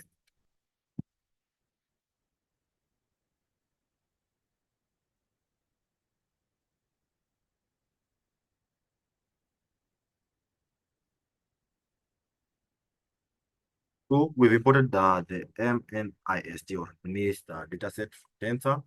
Then we're going to now load this uh, data.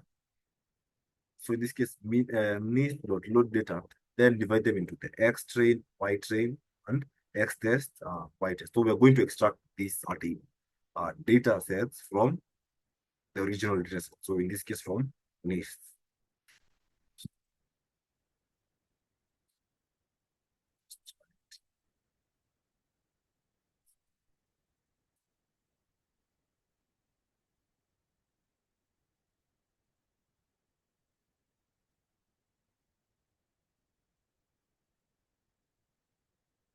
So now loading the other data set, in this case it's Cypher, scalared images.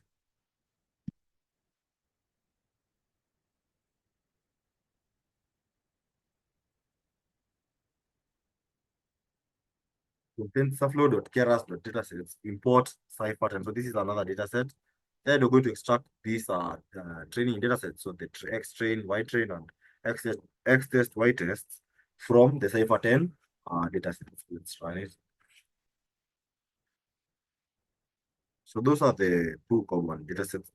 So that's that is it that step. So there's processing, then there's loading the data, or there's pre-processing, then splitting, testing and validation, then loading the datasets.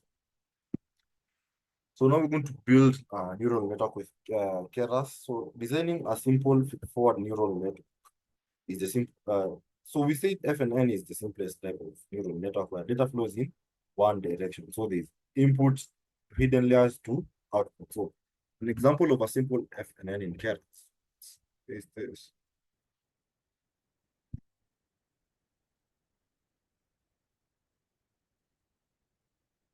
It's no need of pasting since we had already created it. That's what I'm saying.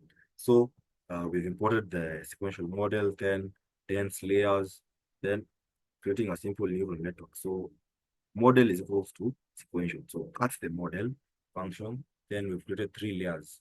The first one, which is the input layer, has 32 neurons, and the activation function is ReLU.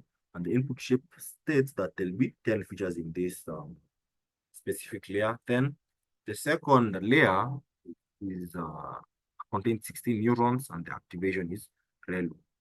This is the hidden layer. Then the third layer, last layer, contains one neuron, and the activation function is sigmoid, which is used for binary classification. So that is simply creating a simple neural network. And that's, you see, an FNN moves from input to hidden layer to output. And that's what we've observed here. Input, then to hidden layer, then to output. So adding layers and choosing activation functions. I think we already discussed this, but when it's a hidden layer, the activation function is relevant and it works well for most cases. When it's an output layer, you can use sigmoid or softmax. So sigmoid is for binary classification, which is 0, 1, and softmax is used for multi-class classifications.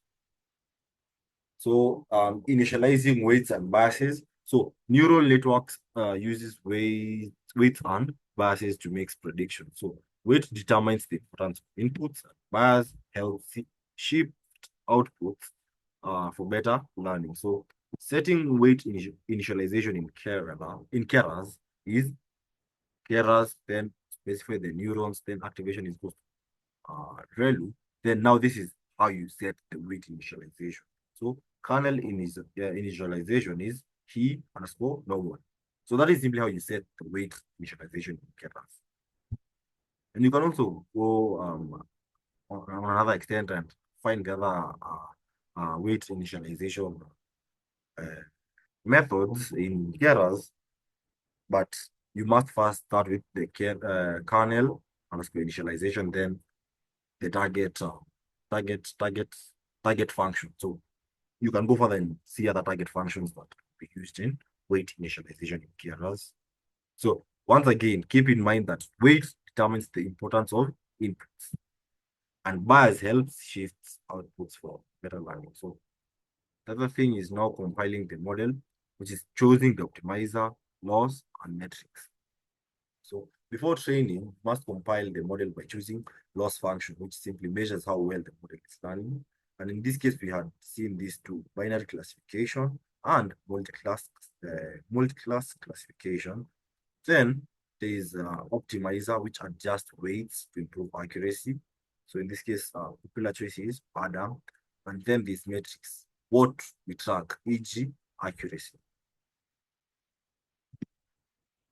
So compiling the model, so use the compile function. So model compile. So we've seen here the popular choice for an optimizer is Adam. So model to compile, then declare the optimizer is equals to Adam. Then the loss to use the binary cross central. So if you're using the multi-class, you use the categorical on cross entropy. But since in this case we're using the binary uh, loss classification, we're going to use binary underscore cross central.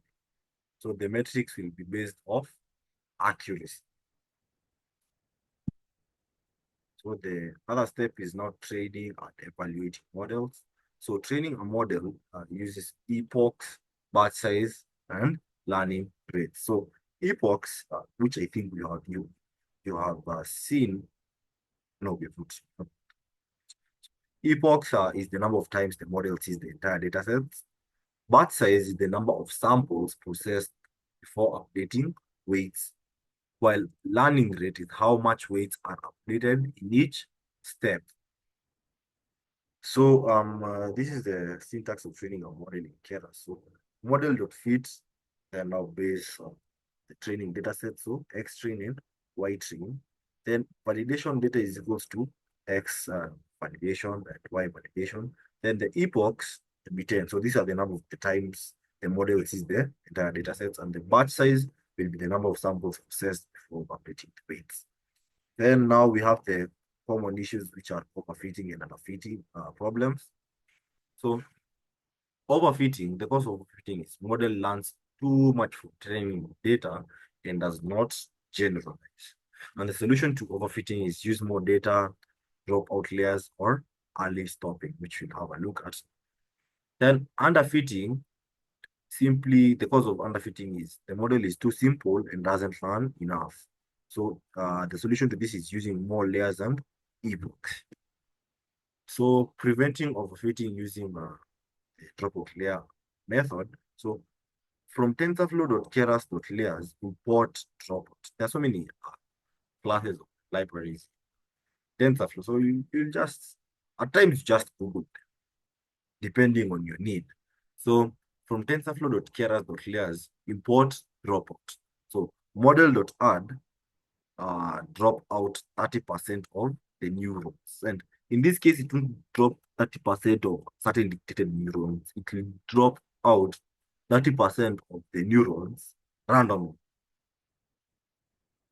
Since you've said overfitting is an issue that simply entails this model having too much from the training data. So you'll have to drop some neurons from that certain model to curb the overfitting issue. So the other one is now I'll leave you with an assignment of getting to understand how you cope with underfitting. So the other thing is now model evaluation. So how well did the model perform? So after training, we check the model performance using metrics. So there is accuracy, precision, recall, F1 score, and confusion matrix. The good thing about this, the reason I conjoined these five topics is because they simply entail the same thing. I think we've already discussed on this, on the formulas of these metrics, but yeah, it's never tiring to repeat the same. So accuracy is the percentage of correct predictions. Then precision is it focuses on how many positives are correct. Recall measures how many actual positives were detected, while F1 score balances precision and recall. And the confusion matrix, now this is the new metric that we've not discussed, is it shows correct and incorrect predictions. So we'll have a look at the methods.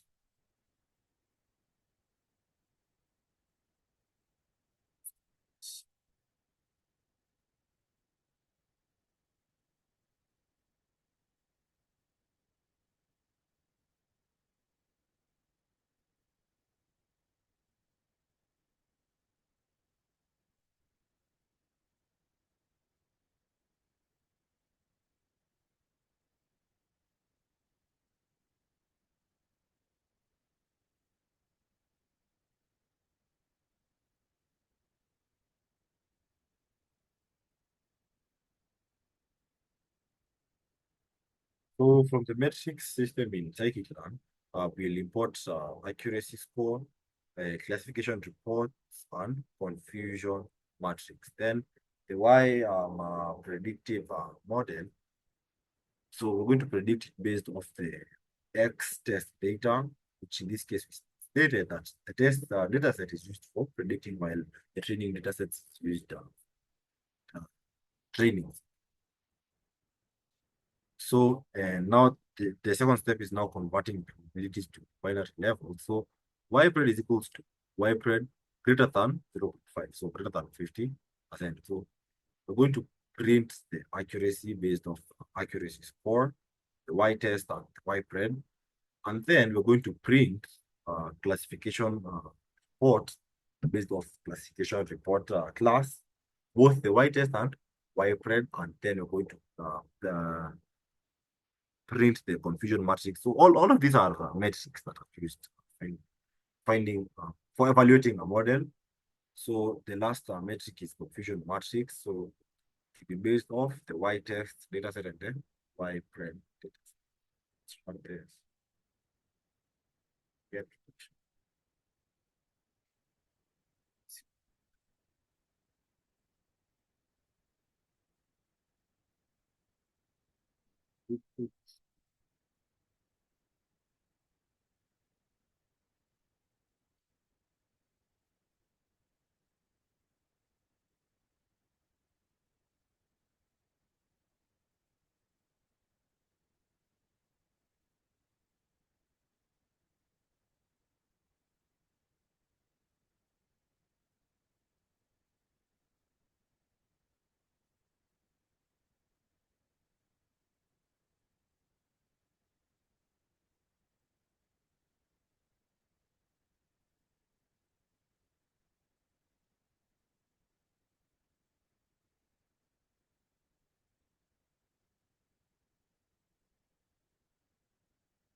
I don't understand what the error is, but it won't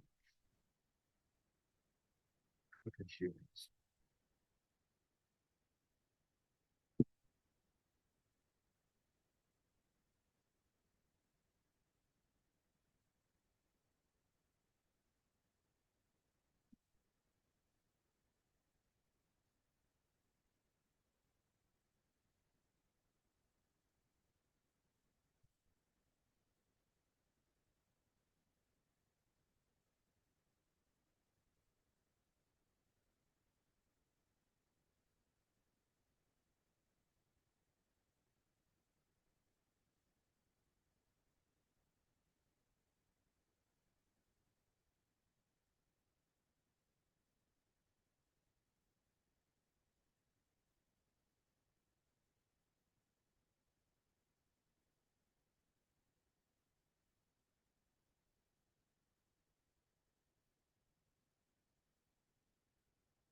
Yeah, I'll figure out what the error is.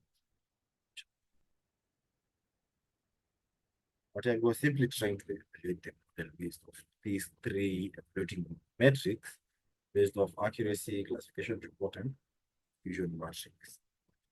I'll see what's up and I'll send it to you. So saving and loading models. We can save a trained model and load it later without training.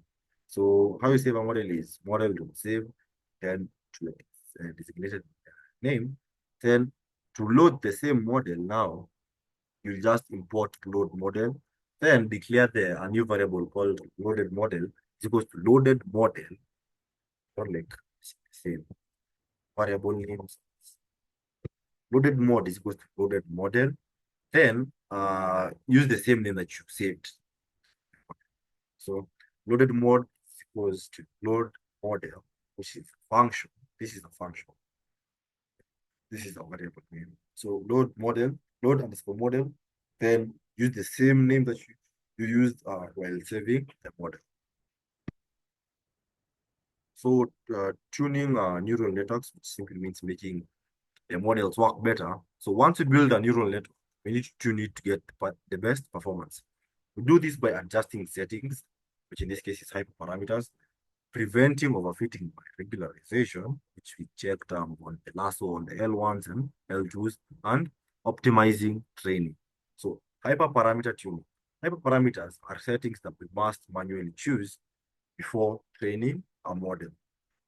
So examples, number of layers and neurons, learning rate, which simply is how fast the model learns, and the batch size, the number of samples in each training step. So ways to tune these hyperparameters is still the same using the grid search and random search.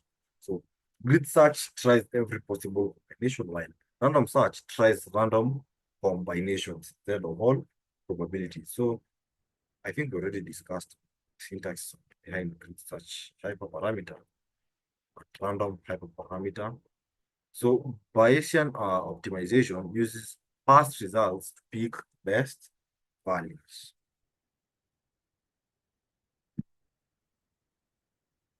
So regularization, which simply prevents overfitting. We talked about these two techniques, L1, which simply is lasso, L2, which is rate. So what to remind you people on what they meant is L1 makes some weights exactly zero, removing unnecessary features, while L2 keeps weight small to avoid extreme values. So how you add it is, in this case, you can see when you use the,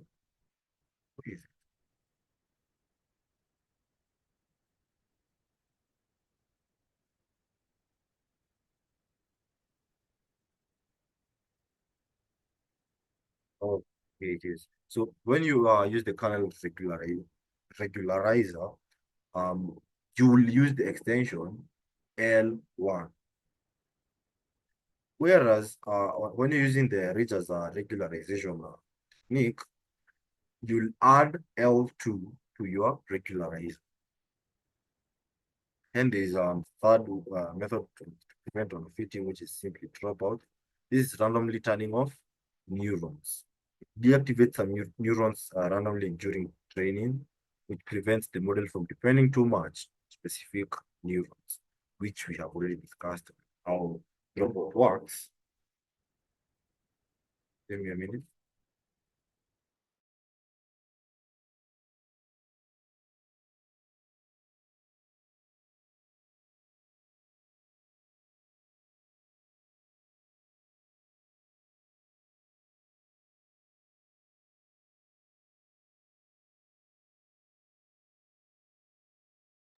Sorry about that.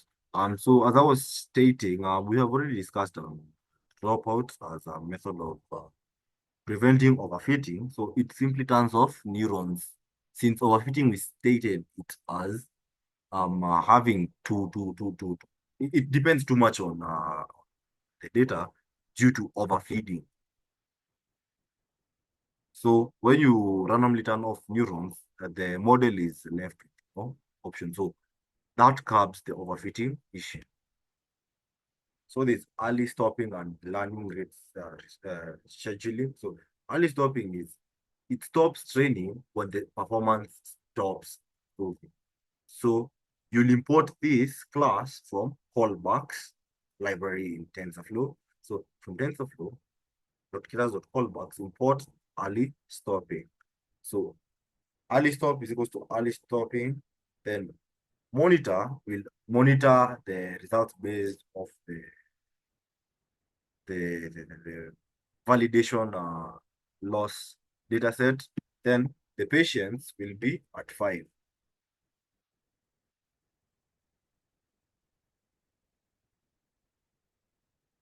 So yeah, that is the early stopping way. So early stopping is quite self-explanatory. So learning rate scheduling is it reduces the learning rate when progress slows down. So you'll still import it based off the callbacks library. So we'll import it as reduce LRON plateau. That is quite complex, that name. Then we'll give it a variable name, LR underscore scheduler is equals to function, then it will monitor it based off the val underscore loss dataset, which refers to the loss of the validation dataset. And then the factor will be at 0.2. Have I explained what this means? Patience. So patience is simply, this specifies the number of, like, how do you call it? Epochs with no improvement in the monitored metric. So in this case, the monitored metric is uh, val underscore loss. So when you state that the patience to be 5, in this case, if the validation loss does not decrease like 5 consecutive epochs, the training process will stop. And that is what the patience is. I hope I've explained it in a way you understand. Then there's now advanced neural network architectures for special networks for special tasks. Deep learning has different types of neural networks for different tasks. So there's CNN, which we've already discussed, for image classification. I won't explain this in the next subtopic is 8. So CNNs are great for image recognition and uses filters to find patterns like edges, colors, and textures, but we'll discuss more the syntax when we get there. Then there's RNNs and LSTMs, sequences or time series. So RNNs are used for time-dependent data like text, speech, and stock prices. LSTM, which we've already discussed, is long short-term memory, which is an advanced RNN that remembers long-term dependencies. So I'll explain this. To talk about it. So from TensorFlow.keras.layers, import LSTM. And you're also going to import embedding, which simply you're going to use it when you're converting the words to letters. So now we're going to create a model. So model equals to sequential. Then the embedding input. Then now when we're converting the words, so embedding on the input dimensions, we want them to be 5,000 numbers. On the output, we want them to be 128. Then the LSTM layer for remembering the sequence will be 64. Then we're going to create a layer, one neuron, and the activation function to be sig, which is simply used for binary classification. So yeah, is there any question so far?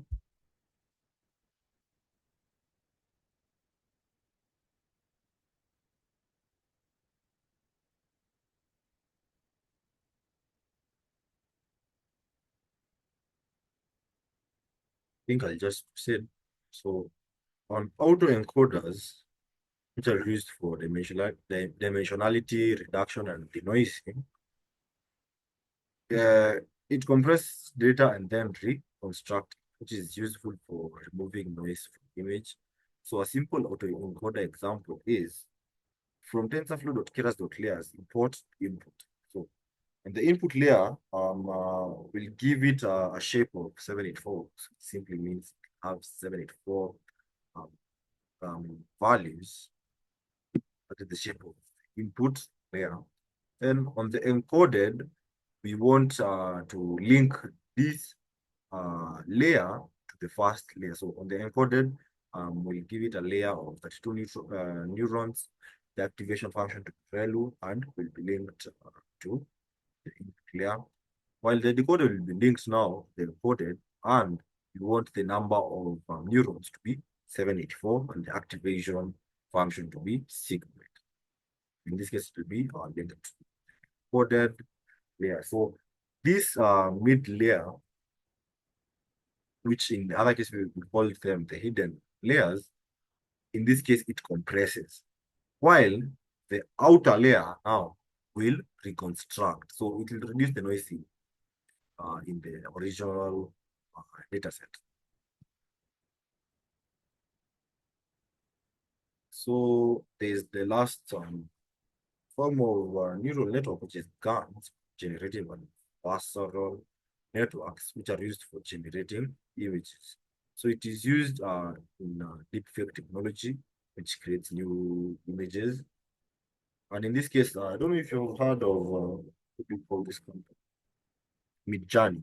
So Midjourney uses these types of deep learning, not deep learning, but neural network technologies, since it uses the deepfake technology to generate images that have not existed. So two network two networks fight each other, which the generator, which creates the fake images, and the discriminator, which tries to detect fake images. GANs are complex, but here's a generator example.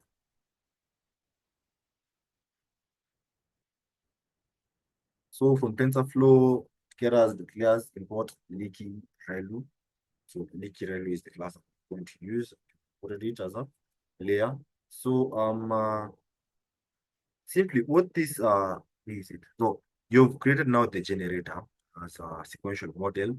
Then you've created this layer, the dense layer with 256 neurons. Then leaky ReLU, okay, it's like an activation function that allows like a small gradient when the unit is inactive, uh, it, which helps it to like, alleviate there's a problem called the dying ReLU problem.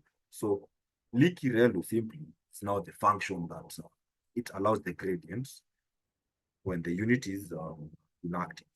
So then the last layer, which in this case is dense and has 512 new.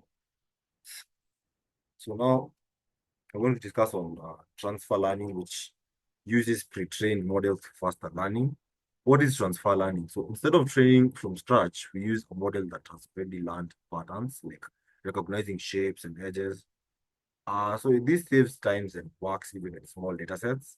So pre-trained models in Keras include the VGG16, which is good for simple image tasks, the ResNet 50, which works well for complex images. I'm not going to use the ResNet for image classification. Let me give you guys that assignment. So the third thing is now fine tuning and feature extraction. So feature extraction is uses pre-trained layers, but replace the last layer. While fine tuning adjusts some layers to adapt to new data. So fine tuning a model. So for layer in model layers, this simply freezes all layers except the last five. Yeah. So when you use like negative or the hyphen, then input a digit, it will freeze all layers except the desired or designated layers that you've inputted. Then layer.trainable is equals to 4. So this simply means that those layers cannot be trained. The default one is true. So for layers in models, in this model, for layers in this certain model, wow, mumbling. So simply what this does when you are fine-tuning the model is it will freeze those models except the ones that you created. And if you don't use the layer.trainable equals false boolean, the models that you've stated to not freeze will continue. The models that you've stated to freeze will still continue training.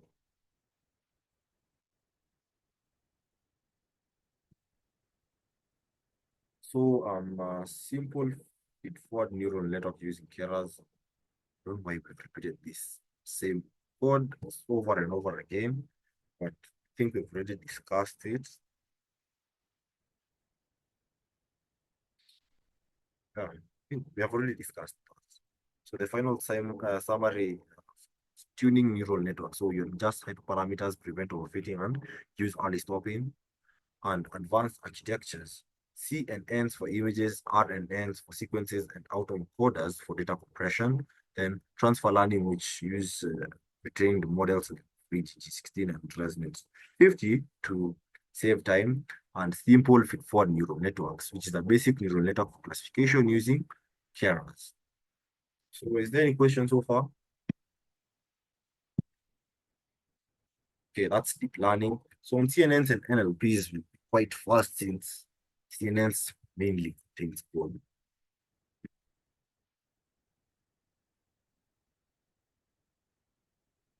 So CNN simply means convolutional neural networks. So what is convolutional neural networks? So CNNs are specialized deep learning architectures designed for primarily processing grid-like data, such as images.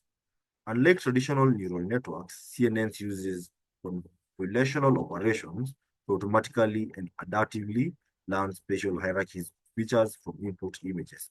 So key advantage of CNNs, parameter sharing, sparse connectivity, and spatial hierarchy learning. So parameter sharing is same filter is applied across the entire image.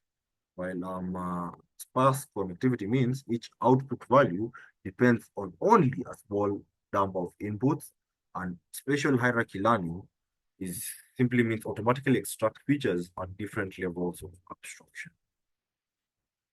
So applications of CNNs in computer vision. So CNNs have revolutionized computer vision tasks, including image classification, where identifying what objects are present in an image, e.g., classifying whether an image contains a cat or a dog.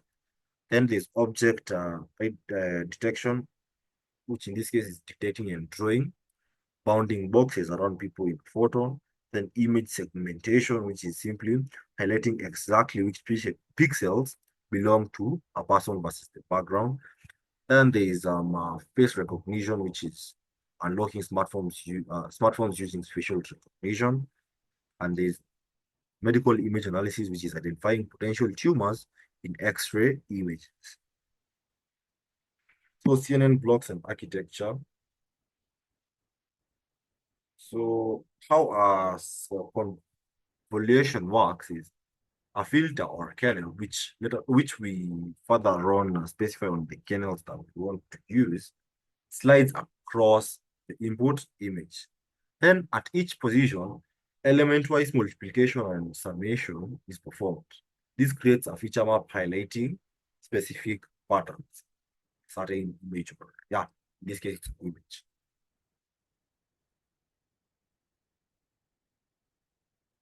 So there are key parameters. So in this case, there are filters, which are the number of features maps to create, number of feature maps to create. Then there's the kernel size, which is dimensions of the filter. Then there's stride, which is the step size when sliding the filter. Then there's padding, which is adding pixels around the border of the image. So there's activation functions. Those are the convolutional layers. Then there's activation functions. So activation functions introduce nonlinearity into the network, allowing it to learn complex patterns.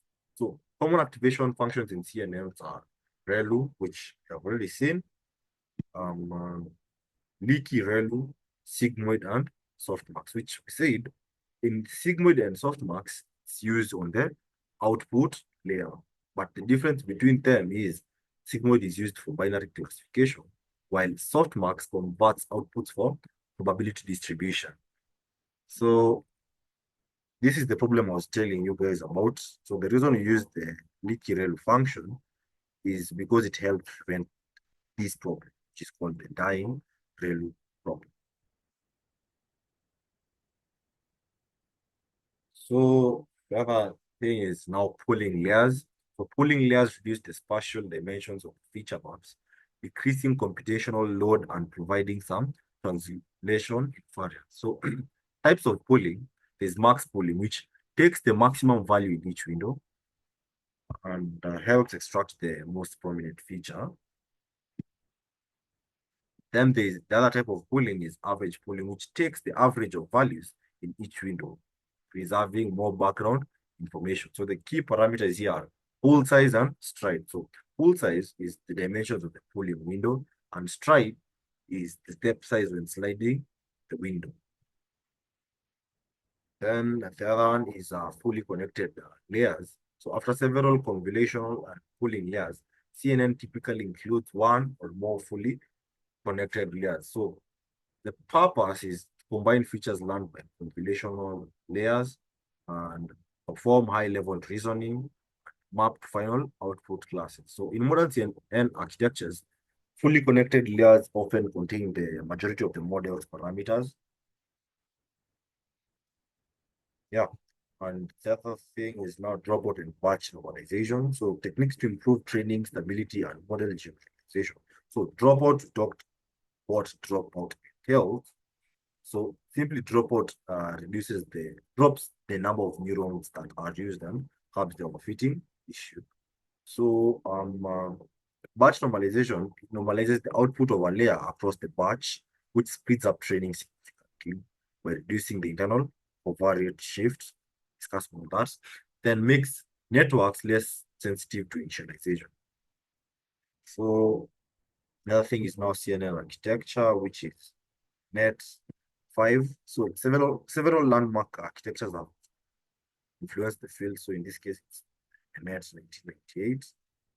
So pioneer CNN architecture by Jan LeCun. I don't know if you know Jan LeCun is the chief scientist at Meta. So yeah, he's the pioneer of this CNN architecture.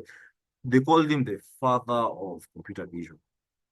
But yeah, so there are 7 layers, 2 computational, 2 pooling, and 3 fully connected, and it's designed for handwritten digit recognition. Then there's the AlexNet, which was discovered in 2012. So first CNN to win the ImageNet competition. In this case, now it has 8 layers, 5 computational, then 3 connected. So it used ReLU activations and dropouts, and it's trained on multiple GPUs. Then you have VGG, which is 2014. Very simple architecture with 3 by 3 filters throughout. It has 16 to 19 layers. Wow, that's so deep.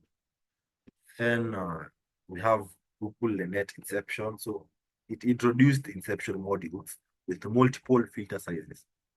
It's efficient computation with one-by-one configurations. And it also has a lot of layers with fewer parameters than VGG. So that's the advantage of the Google Net. Then we have ResNet, which is based off 2015 and introduced residual connections to overcome the vanishing gradient problem. It enables training very deep networks up to 152 layers, which we are currently using. Then won ImageNet competition with a 3.5% error rate. That is quite impressive. So implementing a basic CNN carriers. So you set up the carriers your environment. So in this case, it's just installing carriers then importing TensorFlow as TF and importing the layers and models which you've already tackled and see how we do that. Then now we're going to create a simple CNN model. Let me paste this into this. It's different from what you're using.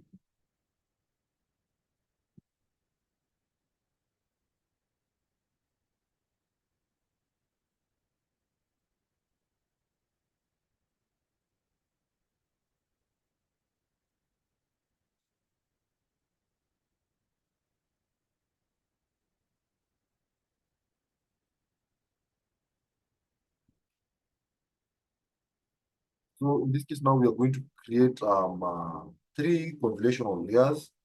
And in this case, so we have imported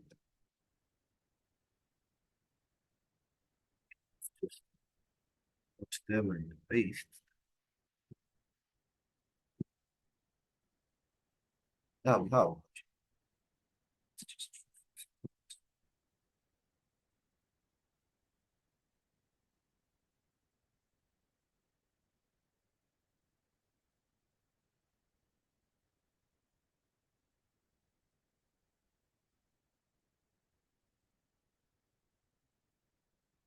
So now we're going to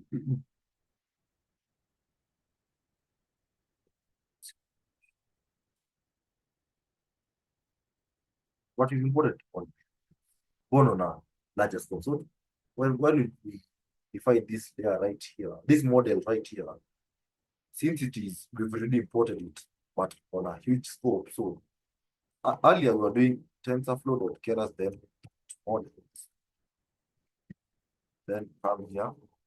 Okay.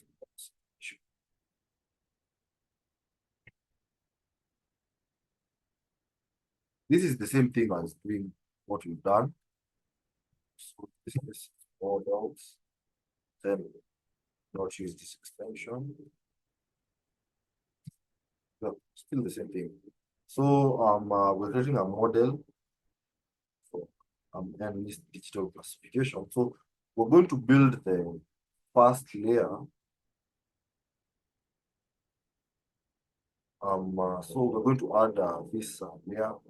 We're going to convert it to two dimensions. So this is that two and a 3 by 3 dimension.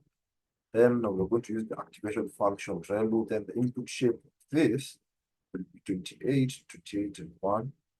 Then now we're going to add the layers by max pooling the two dimension by 2 by 2. Then on the second activation layer, the only thing that is changing here is the number of neurons. So on the first one, you had 2 neurons.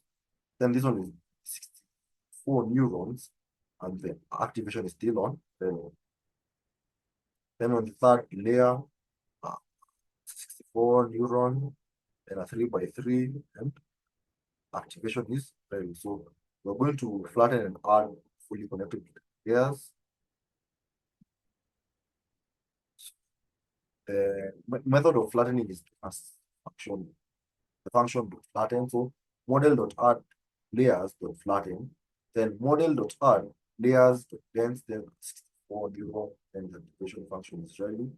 Then model dot add layers dot dense on a 10 neuron, but the activation is soft. So now we'll display the model summary.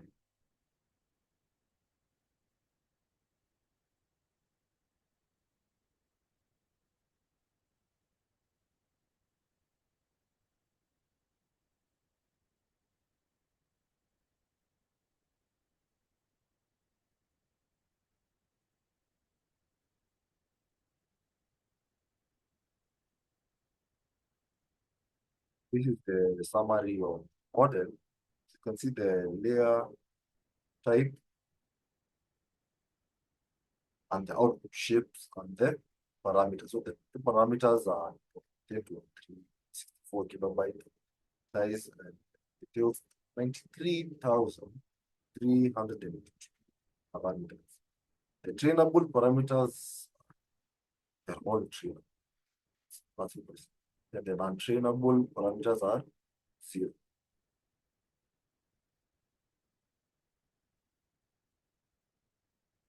That's a simple CNN model.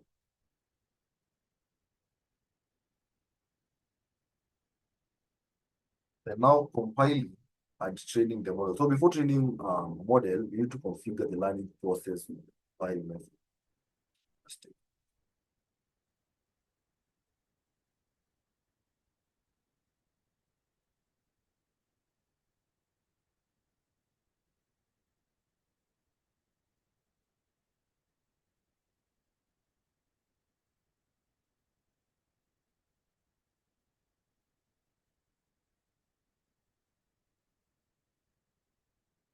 Now we're going to load and prepare the list just said. So this is the built-in dataset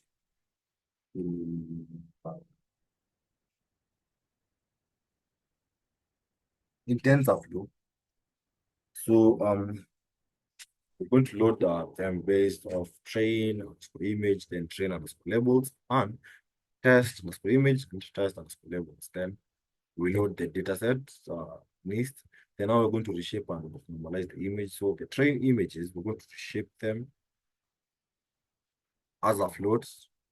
Then the test images also as a float too, but the difference, oh, there's a difference here. On the train images, we're going to use the 6 and it is possible.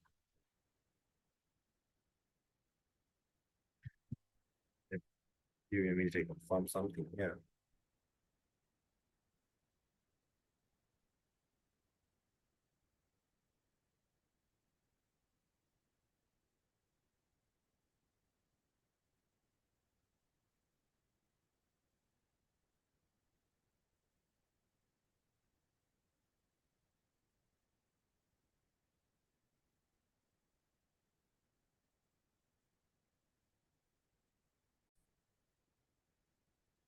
Okay, I was confirming something because I wasn't sure if it load 50,000 images would reshape 60,000 images. Sorry. But yeah, I've seen that it's possible. So we'll just proceed. So we're going to reshape the train images, 60,000 images of them from 0 to 255 pixel to a 0 to 2 size pixel. So then we are going also to reshape the test images, 10,000 images from 255 by 255 to 0 by 2 sized pixel. So now we're going to compile the model, and we say the compiling model, you must use the dot compile. So the pivot optimizer is the Adam, and the loss is the space categorical concentropy, and the metric, evaluation metric we preferred, the accuracy.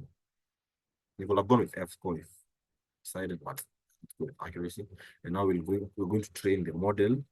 And in this case, when training the model, you guys can see what I'm, yeah, you guys can see what I'm illustrating. On training the model, we use model fit. So history is equals to model dot fit. Then we're going to train this model based off these categories. So train images, train labels, epochs 5, birth say 64, validation data to be test images and test labels. So what simply this means, I think I've discussed on what epochs means, but epochs this simply means that the model will go through this data set 5 times, and the batch size, it means that the model will update its weights after every 64 samples. So yeah,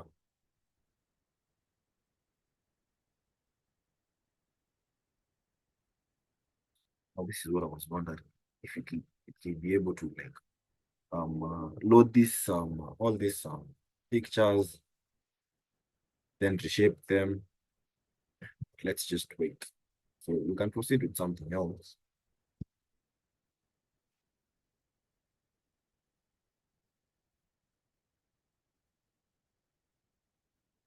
So now evaluating the model's performance. So after training, you can evaluate the model on test data and visualize training metrics. So how you do that? Let's paste this.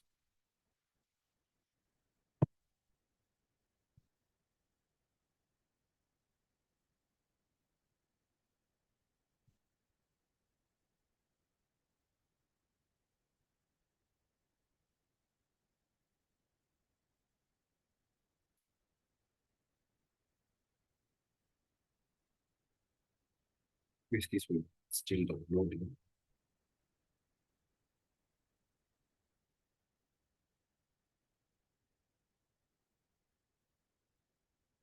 Consider your reference marked. Let's give it a minute.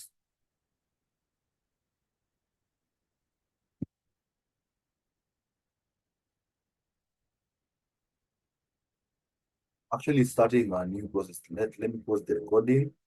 When it finishes, we resume.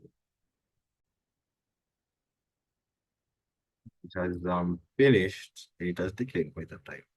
This estimates to maybe like 5 minutes.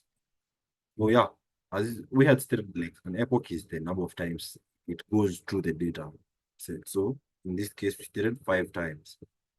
And you can see the accuracy varies. The loss also varies. So yeah, I think we were done with that. Next thing. So evaluating on test data. So this test loss, MAR test which simply means test accuracy, is equals to model that evaluate test images and test labels. So what this does, the model dot evaluate test images test labels. This function evaluates the model's performance test datasets, and it returns this test loss and test accuracy metric. So test loss is the loss value calculated on the test data, and test is the accuracy of the model on the test data. So printf test accuracy. Okay, yeah, print test accuracy. Then this is the template return. So I think you all know what this does. This line will simply print the test accuracy formatted for decimal places. That is what the 4F means. Then now we're going to visualize the training history. In this case, we're going to plot a figure, and the figure size will be 12:1. Then subplots, so 1:1. So this simply means that it oh, no. Okay, this is the 12/4, as we've stated. Then on the plot subplot, you create the first subplot in a 1:2 grid, and the plot history accuracy, then label training accuracy. It plots the training accuracy of the epochs, and same thing applies to this. It plots the validation accuracy over the epoch. Then this is the set of the title. Then this is the label of the x-axis, and this is the y-axis. Then this is the legend. So yeah, let's run this.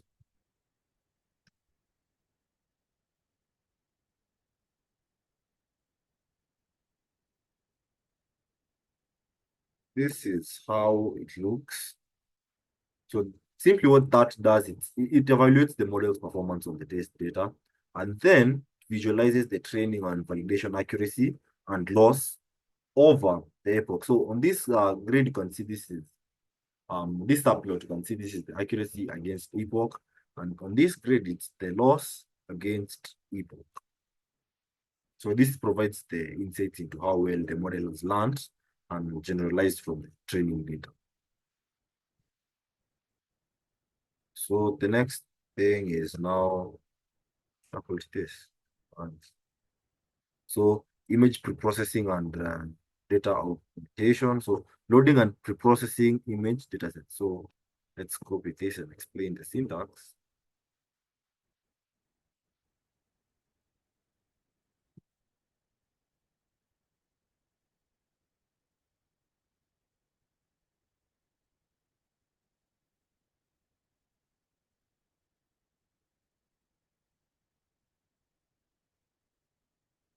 So now we're going to load the CIFAR dataset. So train image, train labels, train just labels will be, we're going to load that data from CIFAR, then dataset. Then now we're going to convert the pixel values from 0255 to 01, which you simply do this by dividing it by 255. So on the train images, we're going to divide them by 255 to convert them from 255 to 01. So those are the pixel values, and same applies to the test image. Then we're going to check the shape. So in this case, this will be the output. 50,000 from 50,000 images will be the shape of the training images, and the testing images, this will be the output. So one hot encode the labels for categorical cross entropy. So train labels is equals to tf to categorical. So that is how you do the categorical cross entropy. Then train labels will take 10. Then on the test labels, same thing. Then define then the reference to the test labels. Then we'll also include the labels 10 of the test label.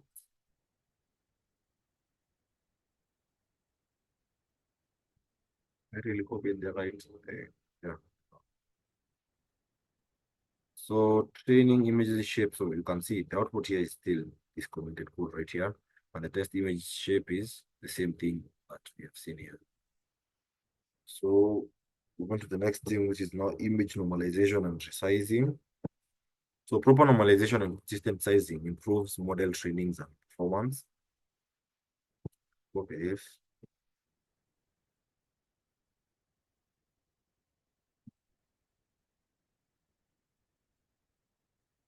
Good.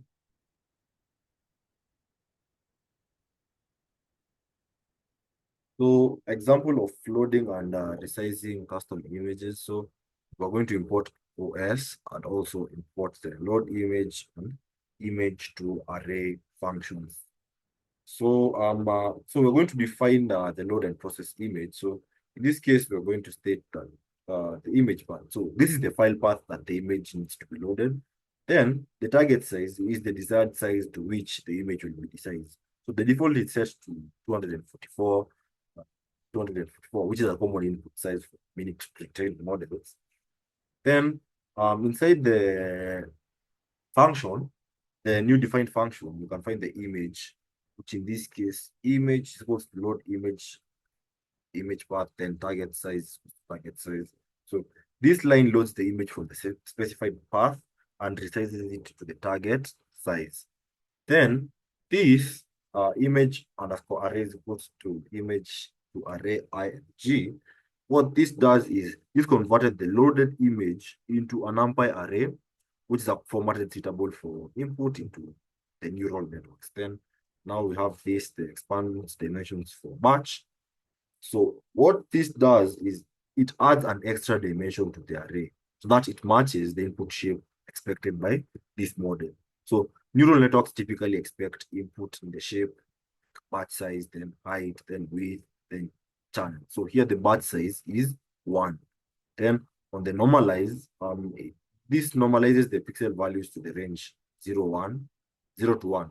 That's what I stated earlier. The purpose of dividing by 255 is changing the pixel values from 0 to 55 to 0, 1. So normalization helps in trading neural networks as it can lead to faster performance and convergence.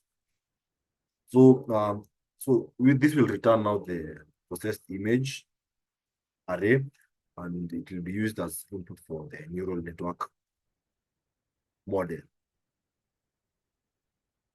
For example, usage sample image to load process image sample.jpg.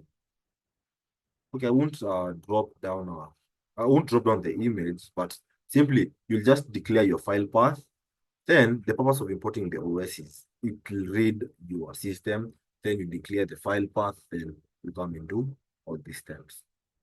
Because I've seen this class is almost 4 hours long, so I'm not really sure if most of you do surpass that mark. So that's why I'm trying so fast to get to the finish. So the next thing, so that's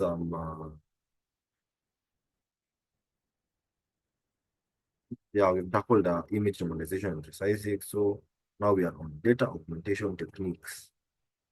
So data augmentation creates variations of training images to improve model generalization.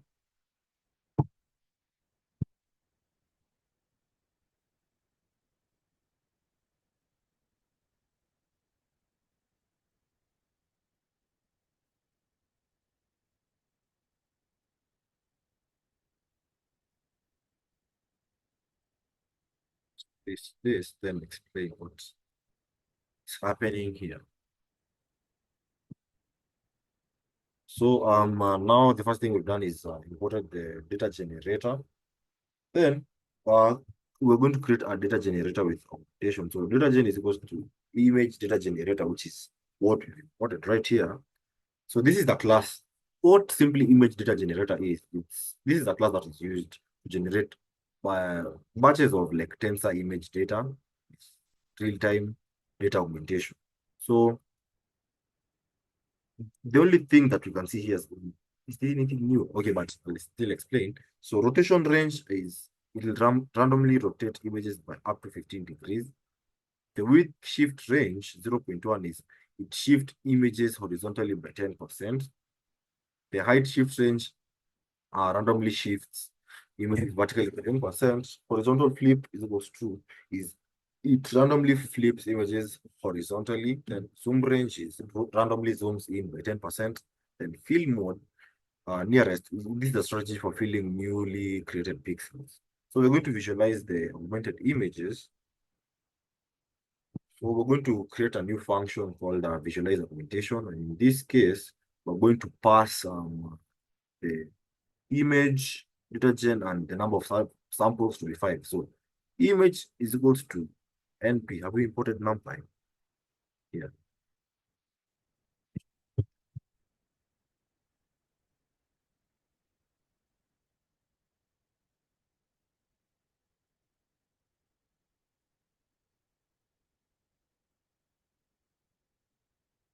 So yeah, so we are visualizing now the data. So we've created a new function and passed on the arguments, image, detergent, and number of samples to be 5.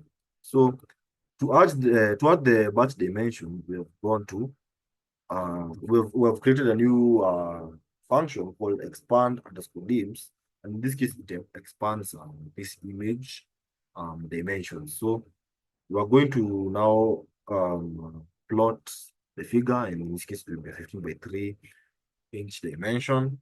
Then we're going to create a subplot.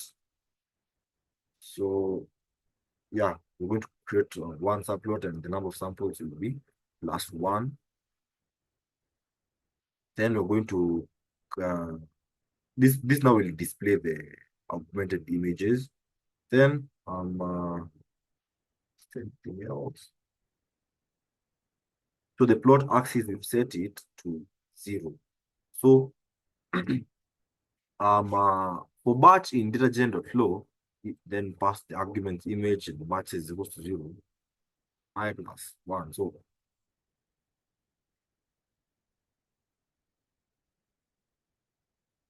indicates that if I is greater or equals to the number of samples, then it will break. I think we have understood that. So now sample using, so sample image is equals to train image. I think this is quite complex. I'll send you guys a simple thing and a simple project that my past students have done. So now we're going to use the data generator for training. So datagen.fit.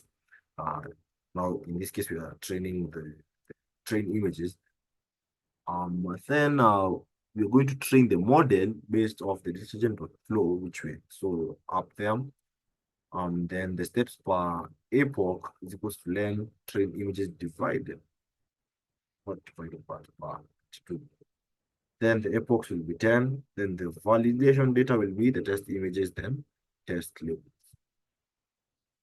Let's run this.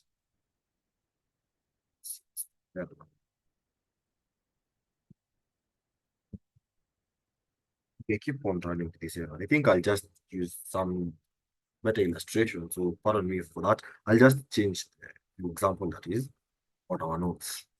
So now there's transfer learning and fine-tuning pre-trained CNNs. So introduction to transfer learning. So transfer learning leverages knowledge from pre-trained models to improve performance on new tasks, especially when limited data is available. So the benefits are reduces training time significantly, requires much less data, often achieves better performance, and useful when you have limited computational resources. So approaches, feature extraction and fine tuning, which you've already discussed. Then using pre-trained models in Keras. Keras provides easy access to popular pre-trained models. I think we have done this. We loaded the VGG16, and yeah, we had already talked with that. Then freeze the model, then compile. Then fine-tuning pre-trained model for custom tasks. After initial training with a frozen base model, you can fine-tune by unfreezing some layers. So the first thing is train with frozen base model. So history is equals to model fit, then create the train generator, then steps per alloc, then the epochs, then the validation data will be based off validation generator, and the validation steps will be based on the length of the test images. Now we're going to unfreeze some layers of fine tuning. So how you do that is For layers in base model, we want to exclude the last four. Then we're going to set the boolean of the trainable condition to be true.